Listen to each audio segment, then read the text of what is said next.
Hey everyone, welcome to the Peter Attia Drive. I'm your host, Peter Attia.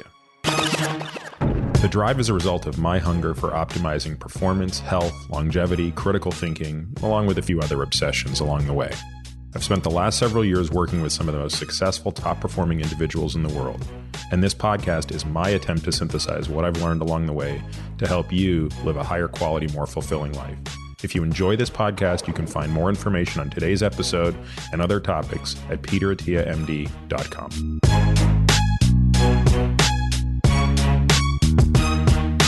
Hey everybody, welcome to this week's episode of The Drive. I'm your host, Peter Attia. My guest this week is my friend Apolo Ohno.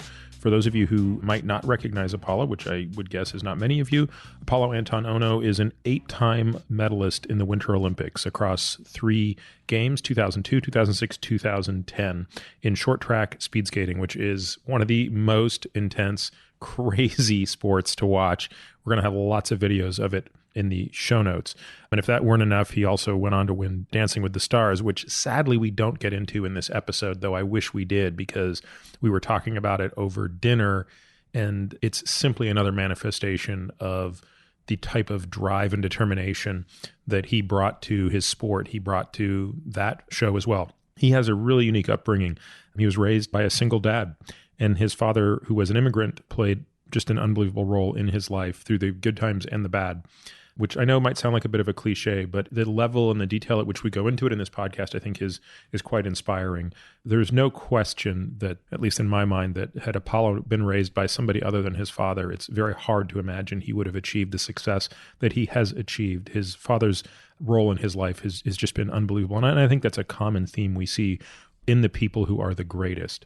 One of the things that I didn't really fully appreciate prior to this podcast was how this entire nation of South Korea basically grew to hate him in ways that are almost impossible to describe following a very controversial race in 2002.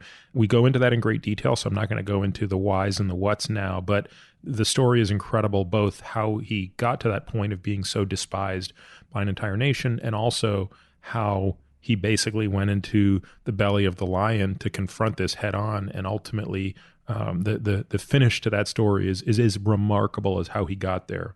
Apolo has been known even inside the circles of Olympic athletes as having kind of a surreal approach to training, and we're going to link to some videos, including one that is my absolute favorite with some of his training routines. But his discipline, his work ethic are legendary once that switch was clicked. You know, he spent the early part of his career basically riding on talent and then just realized, nope, I'm going to go all in on this. I never want to finish a single race and have a single regret. His determination, character, response to adversity, I mean, they're certainly inspirational to me. And frankly, I think this is, of all the podcasts I've ever recorded, if I was going to say to my kids, I want you to listen to one, this is the one I want them to hear, at least of all the podcasts I've done so far, because this to me is really about grit. And I feel very strongly that that's arguably one of the, if not the most important, one of the most important things we want to be able to instill in our children is a sense of grit. So hopefully this will serve to give my kids a lesson on that and potentially for yours as well. The parallels between Apolo's life and Rocky Balboa are just amazing to me, and I can't resist making those comparisons a few times, and notwithstanding the fact that his name is also Apollo, and of course Apollo Creed, though spelt with 2 L's, is the fictional character that is one of the most important antagonists of Rocky Balboa. That's not lost on me. But if I were to sum up one Rocky-ism that sort of explains Apollo's life, it's the one where Rocky Balboa in the 6th installment of that movie series is explaining to his son that it ain't about how hard you hit, it's about how hard you can get hit and keep moving forward. And obviously I love that as a metaphor for life, but I think it's illustrated here. Apolo's just a great storyteller, and he's a beautiful speaker, and I think that's reflected in the fact that this interview goes on for almost 4 hours. It would have easily gone on for 6 or 7 had we not already made commitments to do other things that evening. So I hope you find this interview half as interesting as I did. I think the show notes will have some really great stuff in them, and there's going to be links to some really cool videos that we allude to, including not just races, but some of the other stuff that goes above and beyond that. Lastly, just a couple things on some housekeeping. Every Sunday, I send out a weekly email that has been getting great feedback from the people who subscribe to it. So if you don't subscribe to that, please do. If you end up thinking it sucks, you can always unsubscribe from it. Secondly, we've got a team of both Bob Kaplan and Travis Denson who do an incredible job putting together show notes. Again, the feedback we get is there is no podcast out there that puts together show notes the way we do. It's basically a full-time job for one person, a part-time job for another person. And I believe that that shows in the volume of stuff that we're putting out there. So if you're enjoying the podcast, at least take a look at the show notes, because you'll probably find something else that you might have missed or that becomes more clear. Lastly, if you are enjoying this, please head over to Apple Podcast Reviews. Give us a review. If it's favorable, great. If it's not, please at least be constructive in your criticism so that we can figure out how to make this show even better. Without further delay, here is my guest today, Apolo Ohno. Hey, Apolo. Thanks for coming down, man. Thanks for having me. Kind of funny that we're doing this now as opposed to the way we were supposed to do it. The original plan, though, as I mentioned, is very memorable, and I'll never forget it. The fact that, we have a nice dinner, we're chatting, we're getting the rhythm. Okay, now just follow me. We're going to shoot this place. It's right on the water. We're in Malibu. It's perfect. It's very quiet. Guys, we have a problem.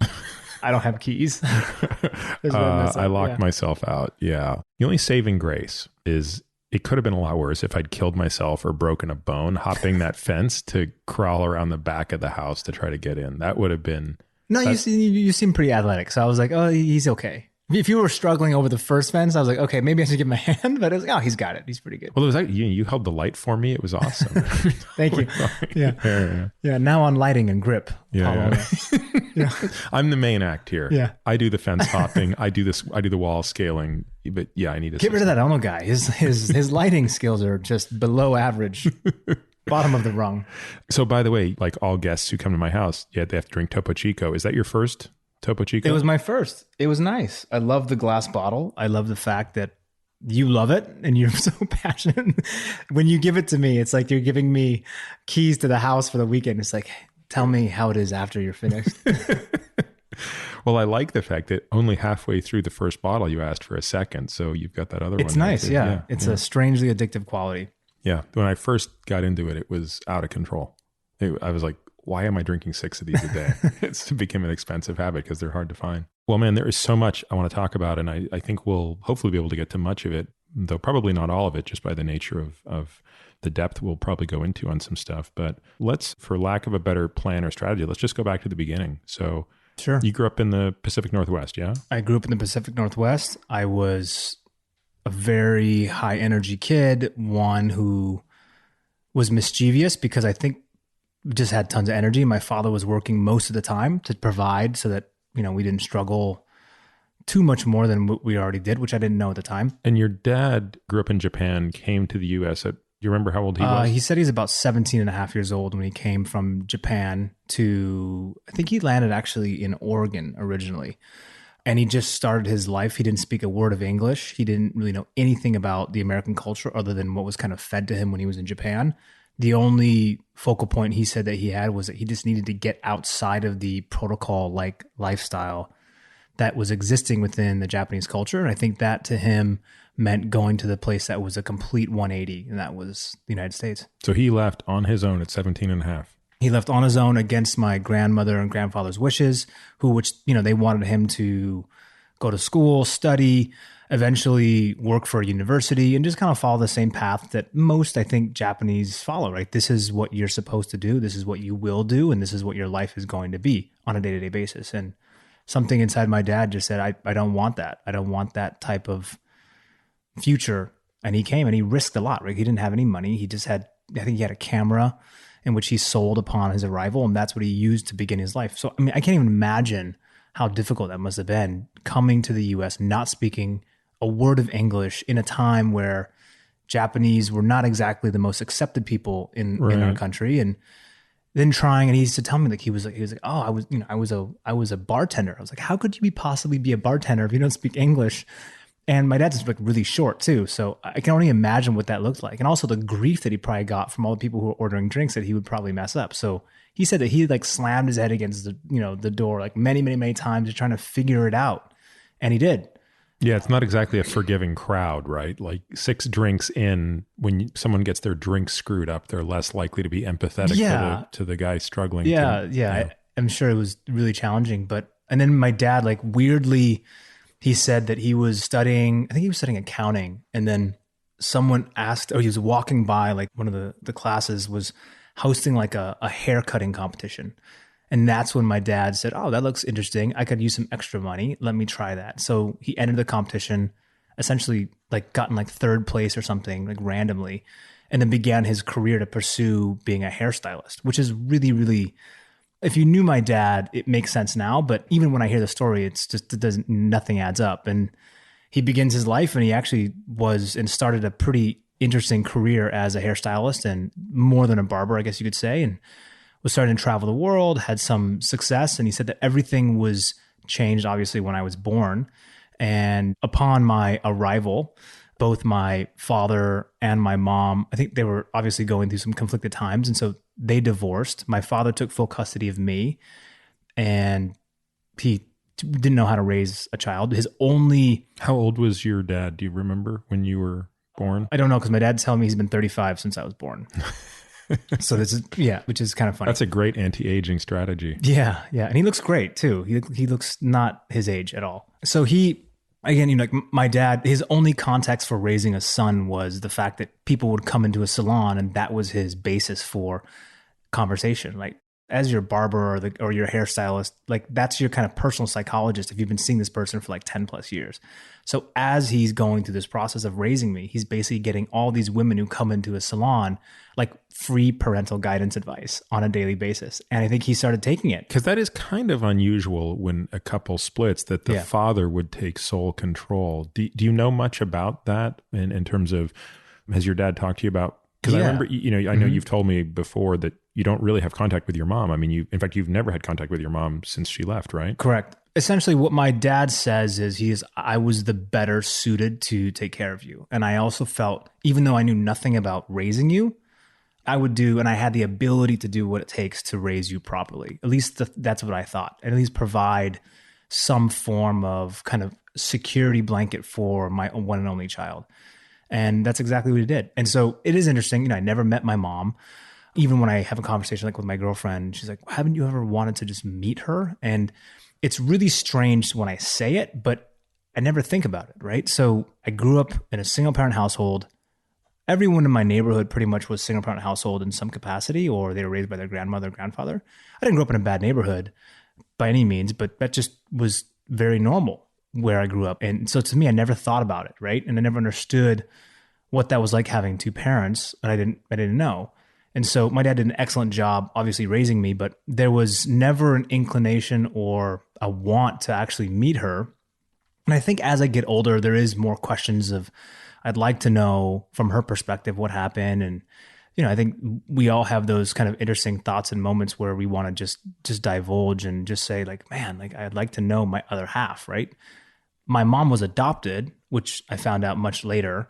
So her background and ethnicity is also somewhat mysterious, which is why my kind of fascination with trying to understand my own genealogy and background and historical context. Have you been able to dig into that through, because the problem was if you're using stuff like Ancestry, you have to sort of have enough information to put in the system. Yep. Yeah, exactly. This was maybe in 2006 or something, I think it was, maybe 2005. NBC was doing a show called Who Do You Think You Are? It might have been 2003, I don't remember. But I remember during that time, essentially what they would do is they would ask for your permission. They would then find out every single thing there is to know about one side of your family. So you say, okay, I want to know more about my father, I want to know my mom. And so I was really interested in my Japanese heritage. And so I had asked them to start really diving deep on my father's side. And then they had traveled to Japan. They started talking to people in Japan. And for people who don't know, Japan is such a small but highly protective society, especially when it comes to personal records. And they essentially got zero information. And for whatever reason, so they're like, we know that you have probably some like samurai blood from this Yasunaga clan in your grandmother's side of the family. but that's really all we can get out of this thing. Wow. So I was like kind of disappointed. But to go back, my relationship with my mom there was none. For all you know, you could have half siblings, of course. Your mom was presumably quite young when your parents split. She could have very easily remarried. And yeah. And she still keeps in contact. I think it's been many years, but she was, at least until my very first Olympic Games, in contact with my father, and essentially said and called him after she had heard that I had won my first Olympic gold medal. I'm very proud of him. I've been following him.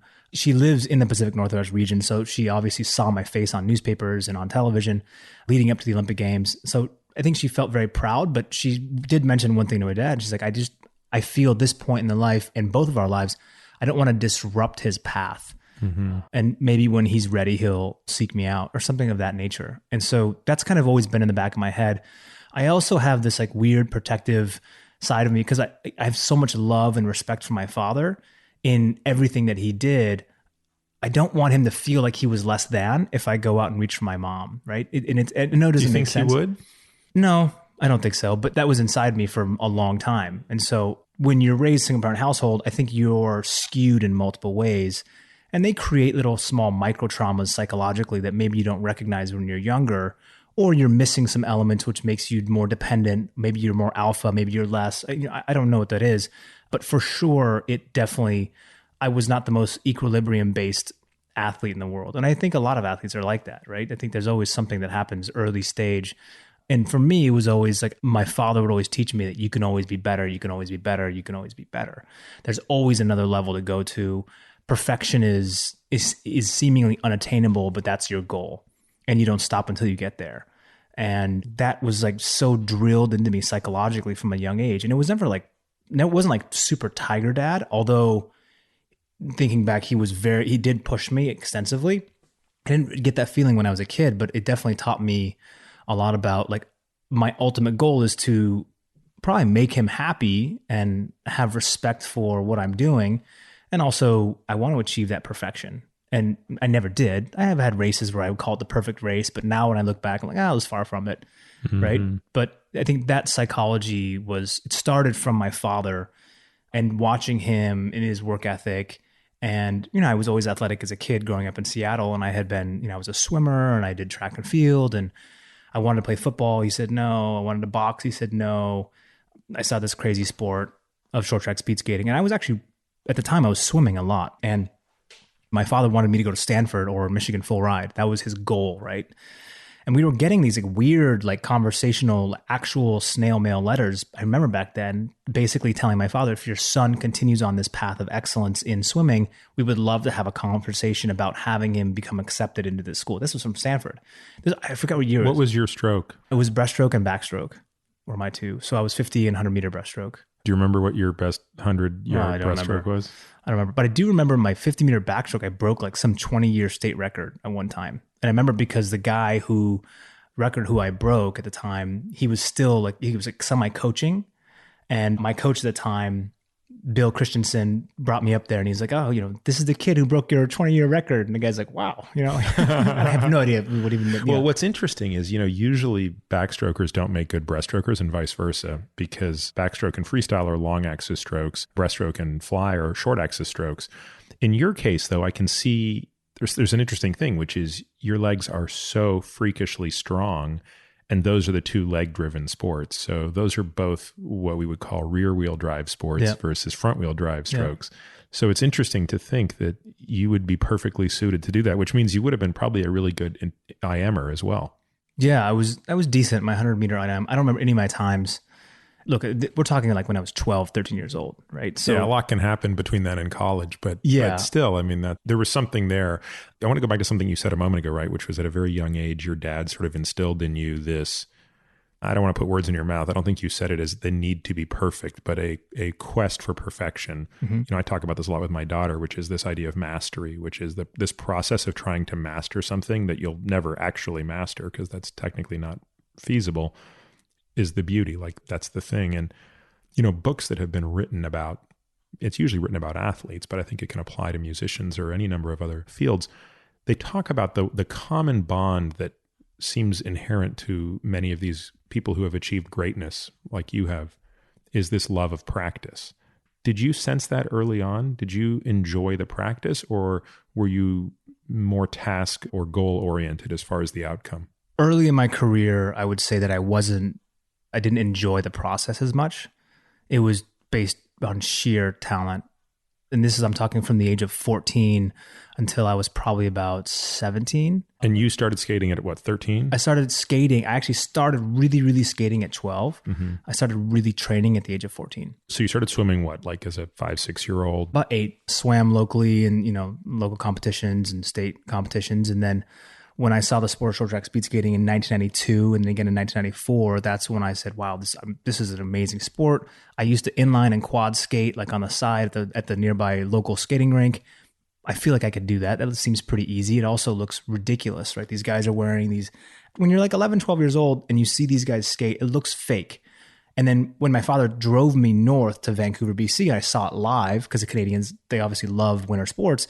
I was like, this is the most incredible sport I've ever seen in my life. It doesn't make sense how these human beings can be leaning over these impossible angles on a blade that's 1 millimeter thick, and they're wearing outfits that resemble Superman without the cape. Like literally that's what they're doing. And they just have helmets on. I was like, this is perfect. Like I have to do this sport, right?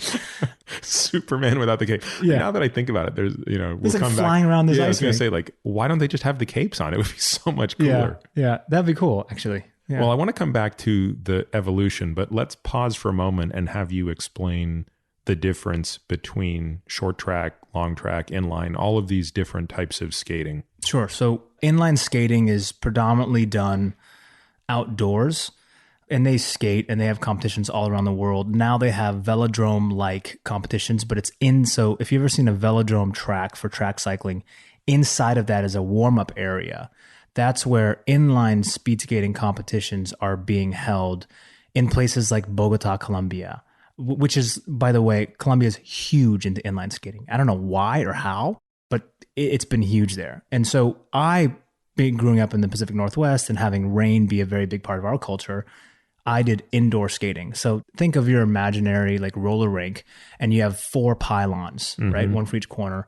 And you basically skate around. And you're on like a roller blade, but it's got how many wheels per the blade? I started out in quad skates, so 2 in the front, 2 in the back. Okay. Right. And then it's just basically just speed skating. So like if you've ever been to a roller rink growing up as an American and it says, okay, it's time for speed skating, and everyone goes out there and they play a song and we just skate around really fast and then you finish, right? Like that's literally how I learned. And then someone in the local roller rink was like, hey, you should try out for our club. And I was like, okay, that seems fun. And my dad at that point was like, anything I can do to create more fatigue in this child, I'm in.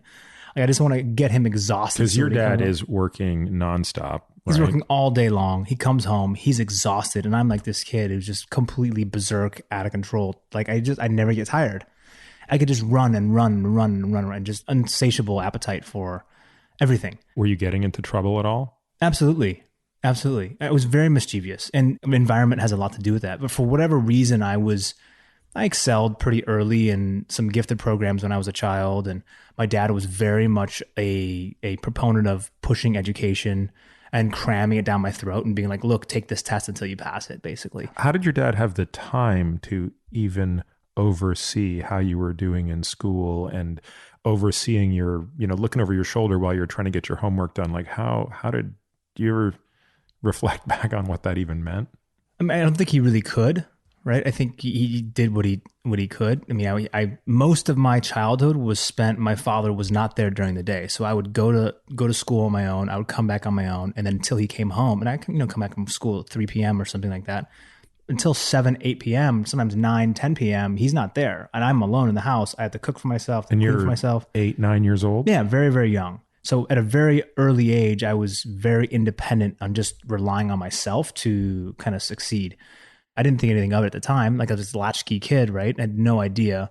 My dad hates that word, saying, I'm like, Dad, that's pretty much what it was. There's no way. I can remember many, many nights it's like dark outside and I'm like, where's my dad? Like this is weird. But that was the reality. And thinking back, like my dad, he put aside every single want he had in his life, everything. And it was all about me. And for that, like, I feel obviously eternally grateful, but also I learned so much from such a selfless man. I get it. Like I'm his son. I'm the only son. I'm everything he has, everything he wants to do. He wants to see me succeed. I didn't recognize it when I was that young. I do now. So every waking moment was Like, how do I create more experiences for this child? How do I take, my son to, we don't have a lot of money, so how do I take him to nature and experience things that are free, right? How do we go out and we can draw, we can create something in the sand. I can go and appreciate the ocean if that takes us a drive. I mean, we used to drive to all competitions. Like we would drive from Seattle to Prince George, Canada. That's a far drive in the middle of winter to go skate 1-day competition against Canadian kids who I don't know. I'm the only American there. And my dad is like basically driving for 2 days straight with no sleep, just so I can have that experience. When you're that young, you don't recognize how much of a sacrifice it's that incredible, right? And then like I think about now, I can't even do that now. Like, and I feel like vibrant and peaking at this 36-year age, right? So I just have a tremendous amount of respect for my dad in terms of his dedication, sacrifice, just because he just wanted the best. And he didn't know like what was good, what was bad. He just tried to do everything. So going back to the skating, so that's what inline is. And then talk about the different disciplines of skating on ice. Yeah, so there's short track speed skating, and then there's long track speed skating. And long track is the one that's been around forever. Like that's when we go back and see the Olympics 50 years ago. Correct. That was long track. Correct. So long track speed skating is what most people think of as predominantly being on an outdoor ice surface. That's a 400-meter oval. So imagine you just had a track and field track, and you basically it froze over during the winter, and you poured ice, and you use a Zamboni. That's your track. Long track speed skating has the 500 meters. It has the 1,000 meters, the 1,500 meter, the 5,000, and the 10,000. It sort of parallels running. Yes. In distances. Yes. But you also, in long track speed skating, it's all about time. So you've got your own lane. No one interferes with you. You can have some moments where your pair, which you're skating with, is, he's in front of you. You can basically get a little bit of draft on the back end of a straightaway. But for the most part, it's you against the clock, and there's no hiding, right? You can't, like, as soon as you stop skating, you kind of immediately start to slow down, with the exception of like some gliding. But for the most part, like time trialing, like just like being on a bike, yep. There's no hiding, there's no cheating. And when I first started, I actually started out doing long track as a proponent because that's what everyone does in Calgary and in other parts of Butte, Montana. I would skate. So that's long track speed skating. The skate itself used to be a fixed boot and a fixed blade, meaning imagine a shoe, and then on your heel, and then again on your under the ball of your foot. The ball of your foot are these two cups that basically just lock into the bottom of the shoe, and then on the bottom of that is the skate. And how long is the blade? The blade's about 17 to 18 inches long. It's only about 1 millimeter thick, a little bit thinner than a short track blade. The actual bend and rocker of the skate is different. But it's a relatively flat blade, correct? It's very flat. I used to play hockey growing up, but I was a goalie, and goalies have a much longer, flatter skate than the skaters. The skaters have a very rounded blade. And so when you're a goalie, you have all of this equipment on, so you're relatively slow.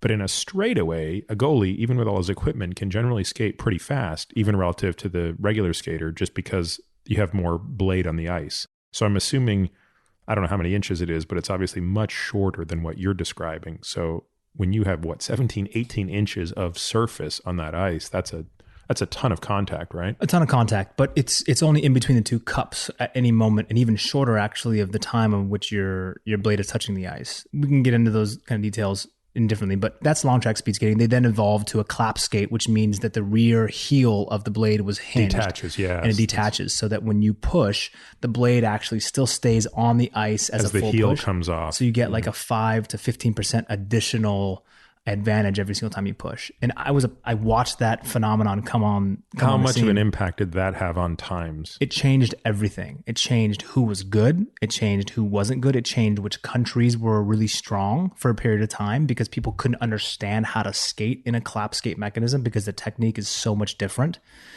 And it really became a lot to do with the type of equipment that you had and your ability as an athlete to transfer your power through the clap skate mechanism.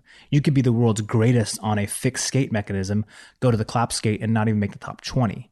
So it was a really difficult learning curve for a lot of athletes, and a lot of people started to basically give up, and they just dropped out.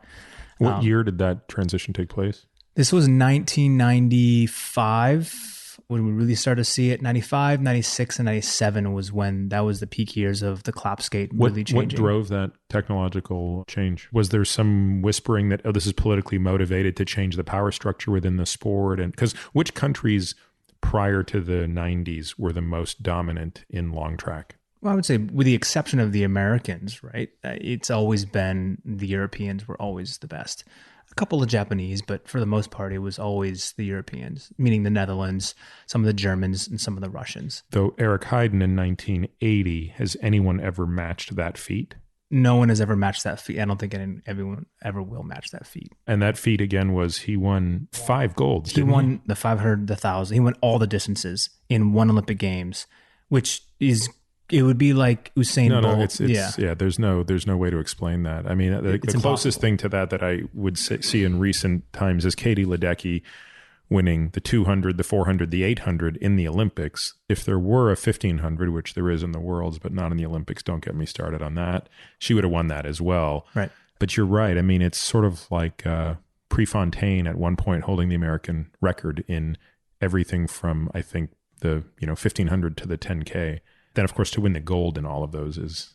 I mean, Eric was a specimen. He was a very special genetic human being, and is. Aside from that, his work ethic was astronomically high, and he was this guy was a savage when it came to training. He would bury, and still does, by the way, bury most people on a bike, and he doesn't train anymore. He's just, his ability to tolerate pain and threshold and lactic acid is like it's like when you watch a racehorse, and that racehorse is obviously in pain but doesn't slow down. It's very similar. And when I was growing up, Eric Heiden was the king. And to be honest with you, to me, he's still the king. And I tell him he's still the king because what he did was so ridiculously difficult. And my sport of short track speed skating, by the way, is very different than long track. Yeah, I want to come to that. But before we leave Eric Heiden, I mean, one, I know we've talked a little bit about some of his training. I want to hear more about that later on. But my one connection to him is, of course, he went to med school at Stanford, which is where I went. Mm-hmm. And when I was in med school, I used to ride my bike a lot. And there's this very famous hill near Stanford called Old La Honda, which is sort of the benchmark hill for cyclists. And anyone listening to this who rides a bicycle in the Bay Area knows Old La Honda. And not only knows it, knows their time up it, because that is the metric, that is the equalizer. It's about 3.6 miles. It's got a number of switchbacks. It's relatively steep. I feel like it's almost 7% grade on average. And I believe the benchmark time is about 20 minutes. So if you're below 20 minutes, you're allowed to call yourself a cyclist. If it takes more than 20 minutes, you ride a bike. So it took me a while to break 20 minutes. My roommate in medical school, his name's Matt McCormick, he was about 17 minutes, 20 seconds, which was exceptional. He was certainly the fastest of any of the people that I knew on a bike. Eric Heiden apparently was about 14 and a half minutes up Old La Honda, which was, and remains to my knowledge, the record up that hill. And I had a model that I built that would calculate how many watts you needed to average to go up that hill. And I don't think I've ever plugged Eric's time into it, but it wouldn't surprise me if that were a 600 watt effort given his body weight. He's a big guy. Eric Heiden was a very big and heavy, obviously quad dominant athlete. So, I mean, I should go back and do that. But I think for someone Eric's weight to have gone up that in 14 and a half minutes, it's hard for me to imagine he could have done that at less than 600 watts, which anybody who's ever stepped foot on any sort of ergometer knows that like anybody can hold 600 watts for 10 seconds. Most people can't do it for a minute. Mm-hmm. Very few people can hold 600 watts for a minute. Mm-hmm. To hold it for 14 and a half minutes. That's so much power. And then, of course, he became a professional cyclist. Right. And I think he rode in a couple of tours. Yeah. And he I think he rode for 7-Eleven. And he's an orthopedic surgeon now. And I've never met him or know him at all. Mm-hmm. But it's hard for people who don't follow that sport, myself included, to really reflect on what it would mean to be the best in the world at such a broad range of distances, because those are physiologically completely different events. I mean, the 500 and the 10,000 have nothing in common, really. No. I mean, they're completely different energy systems. They're different technique, different energy systems, different training. I didn't even realize that. So, of course, that makes sense. Different technique, right? It's the difference between someone running 200 meters versus someone running 5K. There's different equipment involved. I mean, there's so many things that are so... And in the 80s, I think sports science was, especially in speed skating, was never a huge part of what we did, like track and field and like cycling, which are, in my opinion, at the absolute pinnacle of pushing that red line, right, of utilizing science and what we understand of the sport. Speed skating is a very unconventional. It's a uncomfortable position to be in. It's not natural to speed skate being in that position, especially as a long track speed skater. So, to train for that, what is, and it still is, really, really excruciating. And there is no balance, right? We only turn left. So, there's lots of imbalances aside from physical being. But Eric was a huge part of that motivation to train like an animal, as was Lance and a lot of the other guys who at least I looked up to as being superhuman, not only for their accomplishments, but the way that they mentally attacked pain and training, because that's where you win your actual wars, in the training part. When you get to the competition, you can't do anything. So if you didn't show up ready, you can't hide that, In my sport, you can only lose it by showing up in the wrong headspace, but the right headspace won't win it if you haven't done the work. Yeah, your likelihood of doing very well is dramatically much higher if you prepare. And I think that goes with pretty much anything. So I was really interested in that psychology of what makes up someone like that. So with Eric Heiden and many other athletes who trained under the same tutelage of his original coaches, and I believe her name was Diana Holum. She was based in Milwaukee, in the Madison region of the Midwest, and her training methods were very unconventional, and they were obscene, and they probably would be deemed very, almost punishment. They're on par with waterboarding today. It's like, not allowed to do that training. Yeah, like, hey, Eric, here's what we're going to do, since you're, and by the way, like, we had 100 athletes to start, only 12 remain. That's our team. Now we start training together. So you can imagine, because the other 88 got broken. Yeah, broken very early, or they just didn't have the ability to recover based on pure genetics at this time. And that's how we trained back then. And watching and hearing these stories about Eric going up the Lake Placid ski hill with a large rope tied around him, and that is tied to a tractor trailer truck tire, right? And he's just doing hill sprints up and down for like 3 hours. And he just did crazy stuff, like Rocky style training. And that mentality, for me as an athlete, sports science is amazing, and I wish I concentrated more on it. But that psychology was what I was actually really, really, really interested in. That's what I loved. I loved to do stuff that people thought was completely obscene and crazy. And, for me, I would say 80% of my career, all my races were won ever before I got to the start line. The other competitors were racing for second. And they just knew that I was just completely off my rocker. I was not in the same headspace as them. I was different. I didn't talk to anybody. And I wanted to create that kind of bubble, right? And I got that from these kind of legends who I looked up to. There's a video that we'll definitely make sure we link to this. I have a feeling this podcast will have more links to videos than most of ours, but there's a video that I remember seeing. It was probably 6-7 minutes long, and it had some snippets or highlights of some of your training. And I actually was discussing it with Lance Armstrong once. We were having dinner, and I was like, dude, you got to see this video of what Apolo was doing. And you were doing, I think, single leg lateral jumps up 2 steps at a time. Yeah, most likely. I mean, Jesus Christ. Yeah. I feel like I've done some crazy things in my day. I just don't think I have the explosiveness single leg. That's the thing. Most people don't appreciate how much of a reduction you have in power when you go from 2 to 1 leg. Right. It's not half the power. You're losing way more than half when you take that second leg away. And then adding to it that you're doing it laterally.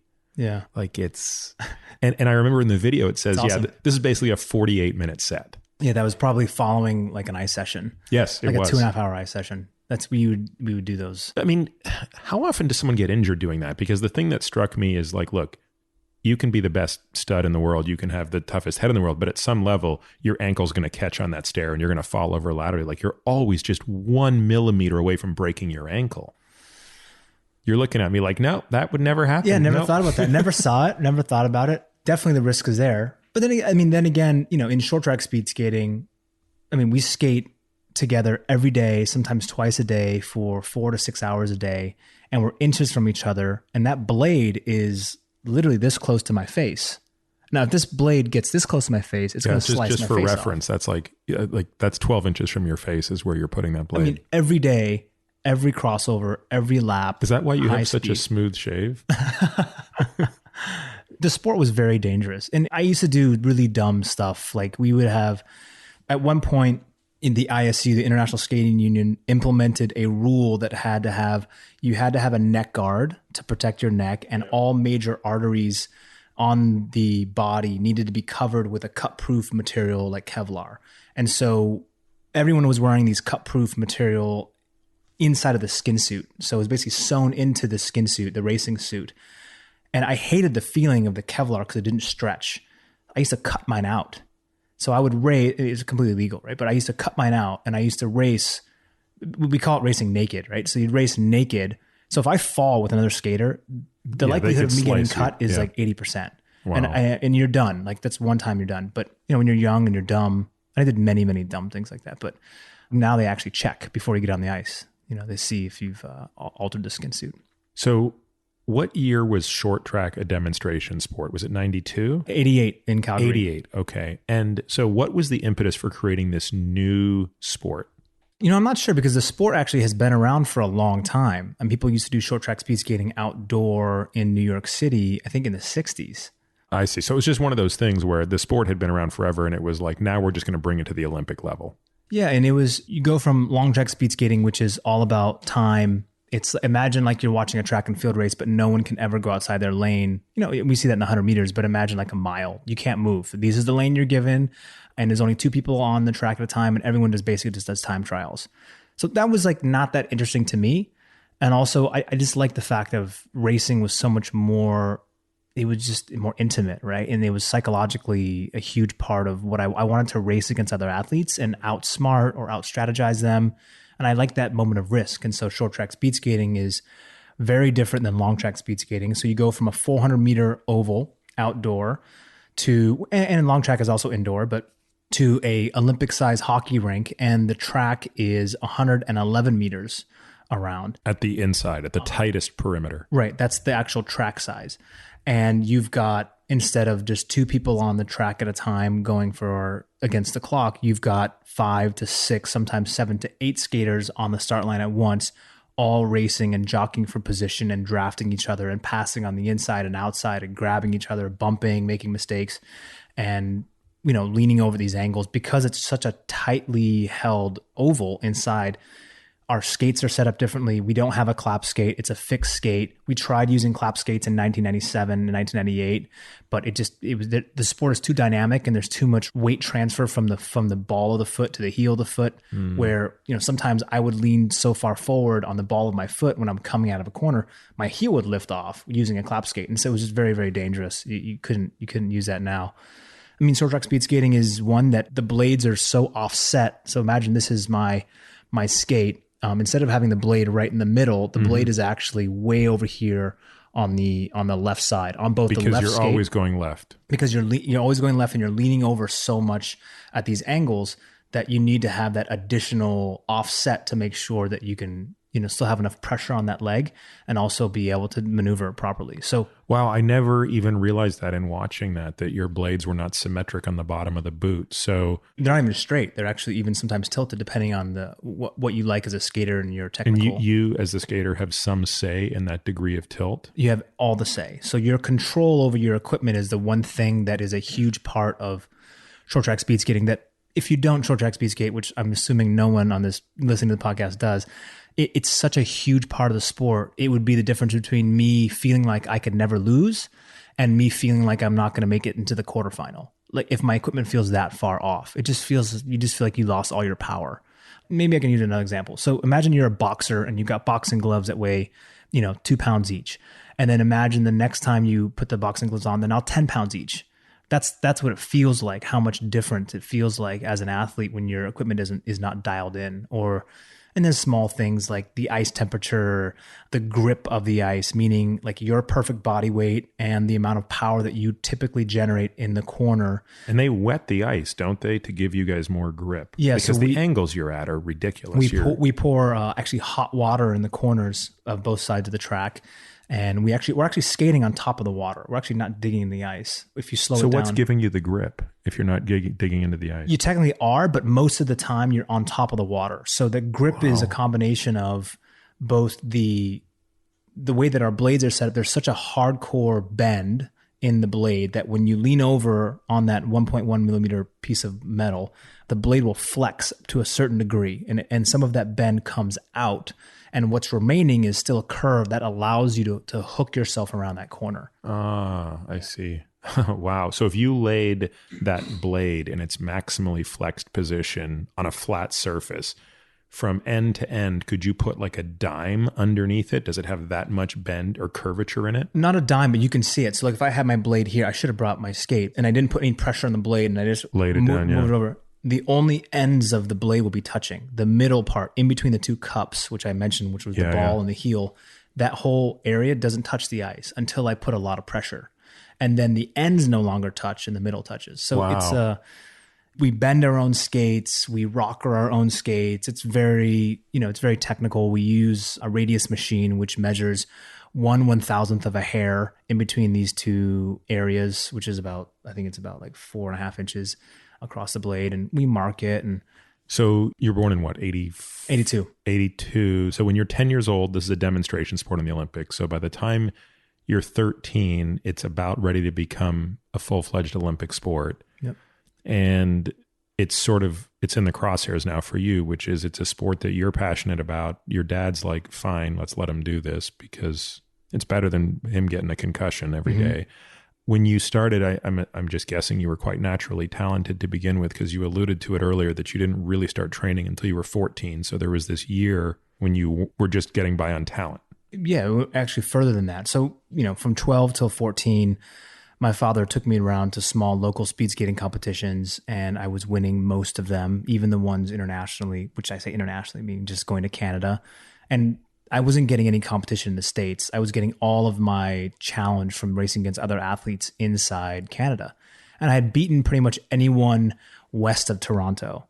And now it was a time where the only remaining place for me to compete in Canada was Montreal, because that's where the real skaters came out of. I see. So it was Montreal, not Vancouver, that had the epicenter of skating. Yes. And like Fredericton and a few other places. Quebec City was a big producer of great Canadian short track speed skaters. There's something about Quebec. Growing up, I was really serious in martial arts and boxing. And yeah, like the national championships were always in Quebec or Ottawa, like someplace close to Quebec. And the nationals was the only time you would face these guys. And they were like a different breed, man. They're a different breed. They were really, really tough dudes. Yeah, they're tough guys. Yeah. And I had a lot of respect for them. The Canadians to me were always very, very strong in the sport, and they still are today. Short track speed skating is not like cycling where you've got all these different athletes from all these different countries all over the world. At the time, there was only a few really, really strong countries in short track speed skating. The U.S. was not one of them, by the way. So in 92, in the demonstration year, that's sort of the moment when I guess presumably after 92, people say, well, okay, we're going to take this sport seriously. Now the countries are deciding how much do we want to invest in this in terms of our athletic programs. Correct. Did the United States at that moment, did they do well enough in the demonstration games to decide, let's put some resources into this? We did okay. We definitely weren't dominant, and we weren't on the podium. I mean, on the women's side, Kathy Turner had won a gold in 92 and again in 94. Other than that, there was no real funding mechanism. We were there, but at the time people were training in the UP. They were training in Marquette, Michigan. Now, were you thinking, because now by the time you get into the sport, it's 94, which means there was another Olympic year, because that was 94 was the year summer and winter offset, if I recall, right? That was the whole Nancy Kerrigan, Tanya Harding year, wasn't it? If I recall. God, that makes me feel old, because I remember that like it was yesterday. Were you thinking, I want to go to the Olympics? Or were you just thinking, no, I just want to keep, sort of beating whoever I'm skating against, and I'm going to still be a swimmer?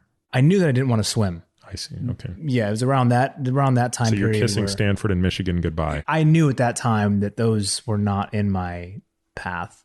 Looking back, very interesting. And I'm pretty sure I would have not gotten a full ride to Stanford if I had pursued. And maybe I would have, but obviously I didn't. So, at the age of 14, I was winning quite a bit of competitions locally domestically in the United States. And I was essentially being scouted by a few of these junior development program coaches who at the time, the junior development program was in Lake Placid, New York, the same place where the 1980 Olympic Games were, where Hayden won his amazing 5 medals, and the Miracle on Ice from the U.S. beat the Soviets in the semifinal. I went on and won the gold. But that's where I was going to have to move to. And these coaches, Patrick Wentland at the time, came to my father and said, we actually have a lot of interest in bringing your son early. You have to be 15 years old to be admitted into this program. I was only 14. And was this a summer only program, or was this an academy where you'd actually go to school there? It's a real academy. Like you actually literally move there, you go to school there, and you train to be, hopefully the next stage would then go to the national team and train to go be a part of the Olympic program. Okay. I didn't know what any of this stuff meant. Right. I mean, so they approached your dad. They approached my father. If they approached me, I wouldn't even know what that. I was like, okay, that sounds not fun. On the other side of the country, like I want to stay in Seattle. We've got, very few sunshine days a year. It's the summertime. Like I don't want to go there. This was 1997, the summer of 1996. And they essentially said, we want Apolo to come, and what do you think? And my father was like, absolutely, I got to get this kid focused on something. I kind of alluded before that I was pretty mischievous as a kid. I had difficulty concentrating and staying on task to one specific thing. And are you one of those kids that today would automatically get this label of attention deficit? For sure. I'm sure I would have been loaded up on had you on Ritalin all day long, Adderall, all kinds of stuff, right? So, which my dad was always, he wouldn't care if I even got that diagnostic. He would never allow that. For some reason, my dad's been like 20 years ahead of the game in terms of nutrition. I don't know where he learns this stuff, but anyway, it's a different topic. Well, he's got good lineage, right? I mean, if you just follow the Okinawa and you're pretty much going to be okay. Yeah, the Centaurians. My father then approached me, and I remember this very clearly. He's like, look, you've got this incredible opportunity to train in Lake Placid, New York. You potentially could go on to be a part of the Olympic team, which would mean that you would make the 1998 Olympic team in Nagano, Japan, and compete. Your grandfather's still alive. I'm from Japan. This is your heritage. This is an incredible opportunity. Wait, was that a real possibility? It was a real possibility. Because you would have only been 16, right? I would have only been 15. 15 for those Olympic Games. Correct. I mean, for a men's sport to go to the Olympics at 15 is almost unheard of. It's not unheard of for women, but for men, that's really... Yeah, that's amazing that they thought that was a chance, right? Yeah, so that was the end goal. Like Michael Phelps went to his first Olympics at 15. Right. What most people don't realize is he was fifth in the 200 fly, was the only event he went for, which was still unbelievable. Yeah. It's hard to believe that a 15-year-old boy could have gone to the Olympics and placed fifth in the world at arguably the second most grueling race in swimming, if not the most grueling race in swimming. Right. He went on to break his first world record before his 16th birthday, if my memory serves me correctly, making him the youngest male athlete to ever have a world record in a time sport. Yep. Michael's not human. I've known Michael for years. He's not human. Doesn't matter what he says. And he trains like a monster, but he also is just not. He is put on earth to be in that water. I think he told me one time, he goes, I'm more comfortable in the water than I am in my bed. It's more comfortable for me to be, I guess there's like a sense of weightlessness, right? Yeah. But that's amazing. Well, actually, you and Michael have something in common, which is you are both the most decorated Olympians in the United States in the Summer and Winter Games. Michael, of course, also being the most decorated Olympian ever. But I don't think any U.S. Olympian is more decorated in the Winter Games than you, are they? It's arguable and subjective, right? I had an amazing career, and I was very blessed to be won that many medals. But I also had the opportunity to win a lot of medals too, right? So like I grew up in the Olympic Training Center with these wrestlers. They only have a chance to win one medal. Right. Yeah. No, certain sports are amenable to winning more medals. That title has been kind of tasked over and over again. And I smile when I hear it because it's amazing, right? But I still look at Eric Hyde and Bonnie Blair, and they're very good friends of mine.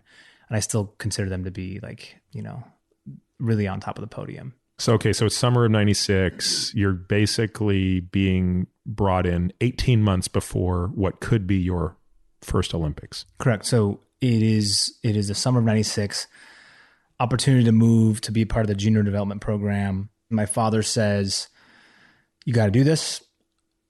I'm at a mischievous age. I didn't recognize my own talent. He says yes. I say no. He says red. I say black. Like I'm always the complete opposite of what my father is saying. And so, he essentially packs my bags, tries to explain to me the incredible importance of what I'm about to embark upon, and then drives me to SeaTac Airport, drops me off, waves goodbye, and then I wave goodbye. I had a plan in my head already what I was going to do next, and I walked right to the payphone, which we used payphones back then in 96. Put a quarter in it. Yep, exactly. And I called my friend, and I said, I'm supposed to go to New York today, but I'm not.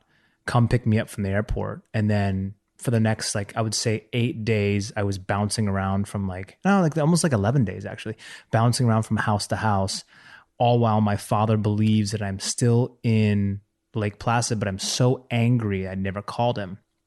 And he hadn't got a call from the... What did the coaches do when you didn't show up? So the coaches called him eventually. I think this is probably like on day 6 or something like that, right? And they're like, hey, Mr. Ohno, very curious.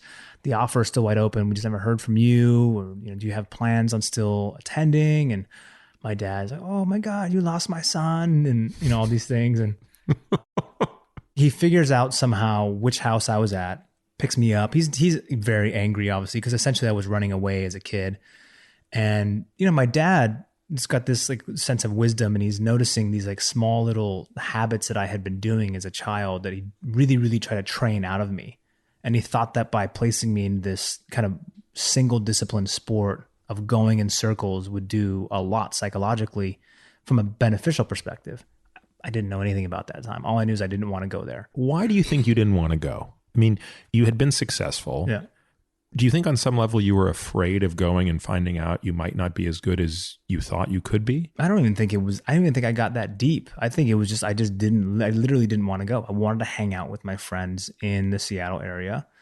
And it was that simple and also stupid that I was going to be throwing away potentially, because I could have very easily just said, no, I'm not going to do this thing, and done it again. Right. And just never went to New York. And then we would never be sitting here talking about this.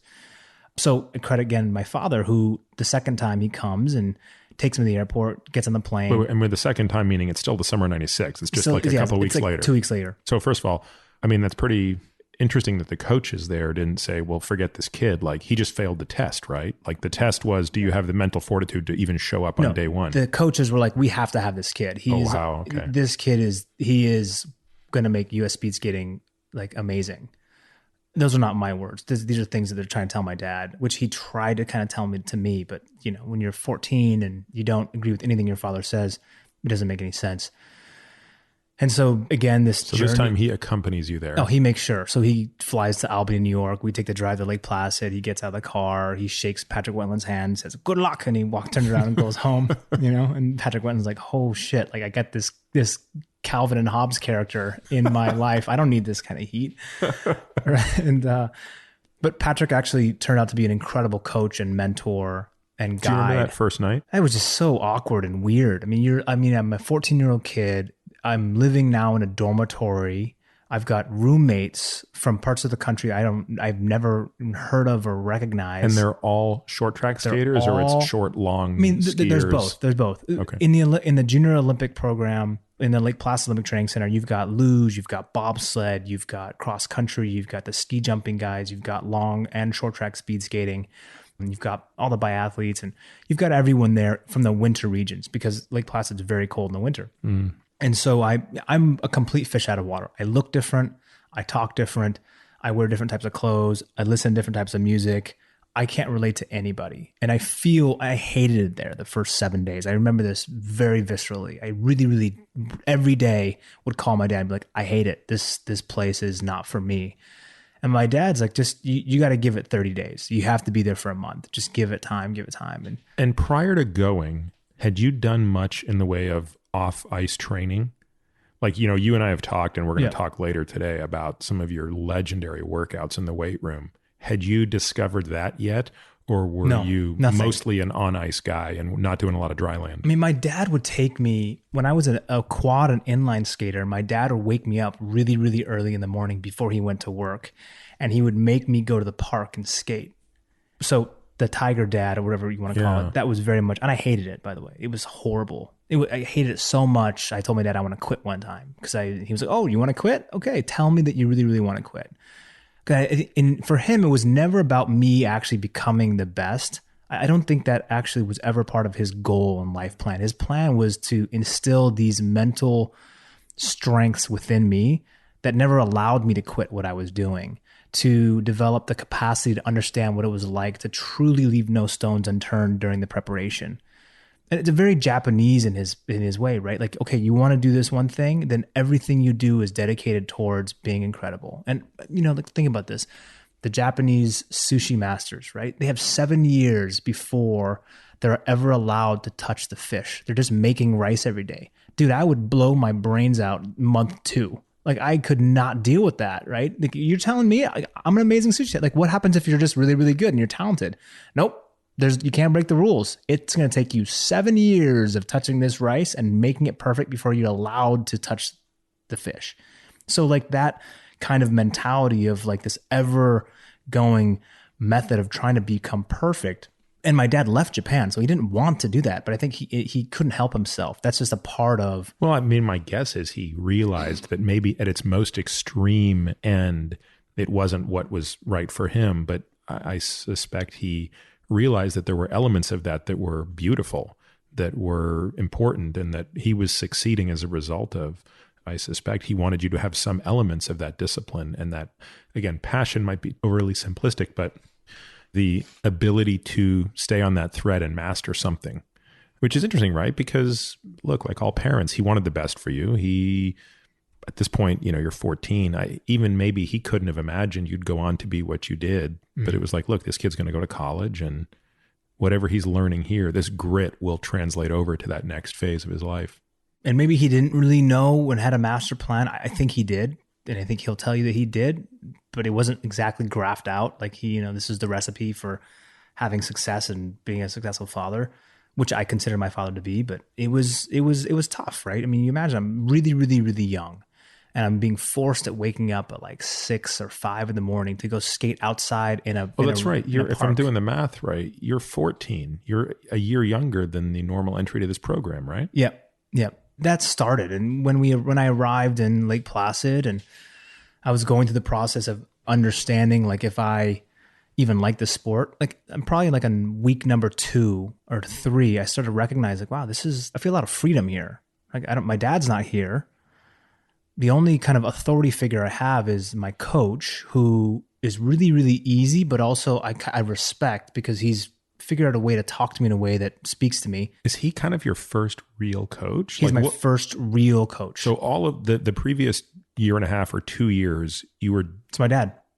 Who obviously, despite his greatness, doesn't really know much about speed skating. He knows nothing about speed skating. So you're sort of like, you're just going out to the track and you don't have a strategy. You're just trying to win. Yeah. I mean, every time I would skate back then, it was sheerly based on talent. Nothing more. I didn't train. In other words, off the line, you're going for broke every time. You're not trying to be tactical and outsmart somebody necessarily. Yeah, basically. Yeah. And, arguably I was just better than most of those kids. In my eyes, they didn't know how to speed skate very well. So now you got this coach and presumably he's looking at you being like, we got to break some habits here. Yeah. So we do the body composition test first, and I'm like obviously the highest. My nickname was Chunky as a kid. And I was eating everything in sight. We had a cafeteria. Wait. Just let's put this in perspective. There is no way you were a chunky kid. I was chunky. Come on, what was your body fat on that first test? I don't remember the body fat, but it was the highest. And there was some chubby kids in my in our program. There were some chubby kids. I mean, look, I'm 14 years old though. I don't know how lean they were. I was going to be coming out there looking like, shredded, but I was the highest by far. Did you always kind of have that physique of just having enormous quads, enormous Not glutes? Enormous, but I was just a thicker kid, and partially because I just was eating everything, and I was going through puberty, and everything was tasty, and I would just eat it. I had no understanding, any capacity of nutrition, and what it meant. Right, which is so funny knowing you now, right? Like you're so dialed on everything. Yeah, I try to be much more specific in terms of how you live your life, and anyway, but back then, it also didn't really matter. Thinking back, so I get these tests back and I'm deeply embarrassed to be, the most chubby kid out there. And I remember the coach telling me one time, like, what do you want to do? Like, what are your goals for this year? And I was like, goals? Like, what is that even? What do you mean my goals for this year? I couldn't even think about the next 6 months, let alone the world team trials in 8 months from now. Like I had no idea what that meant. And then so I started to understand that I actually liked speed skating. I liked being out there on the ice. I liked the feeling. And I remember one time because I was so embarrassed by that first test. By the way, going back to just one sort of technical issue about the sport, short track has how many distances? It's the 500, the 1,000. 500,000 and 1,500 meters. 1,500. And then we have a relay. And across those 3 distances, had you exhibited proficiency equally, or were you more geared towards one or the other? At that age, I was stronger in the 1,500 meters. Okay. I was more, I would say, we would call it an endurance athlete. So 2.5 minutes on the ice at a time, separated by 20-minute breaks, and then you race basically every 20 minutes. Jesus, that is Phelpsian.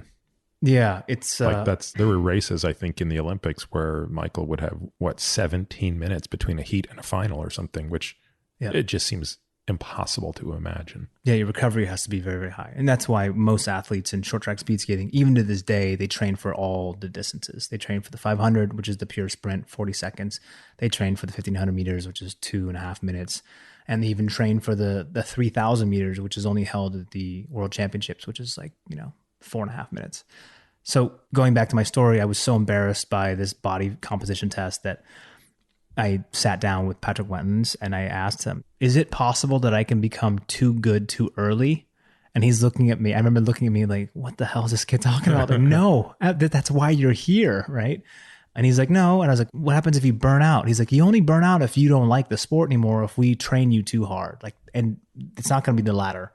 So as long as you continuously like this, you're going to do great. You got to focus.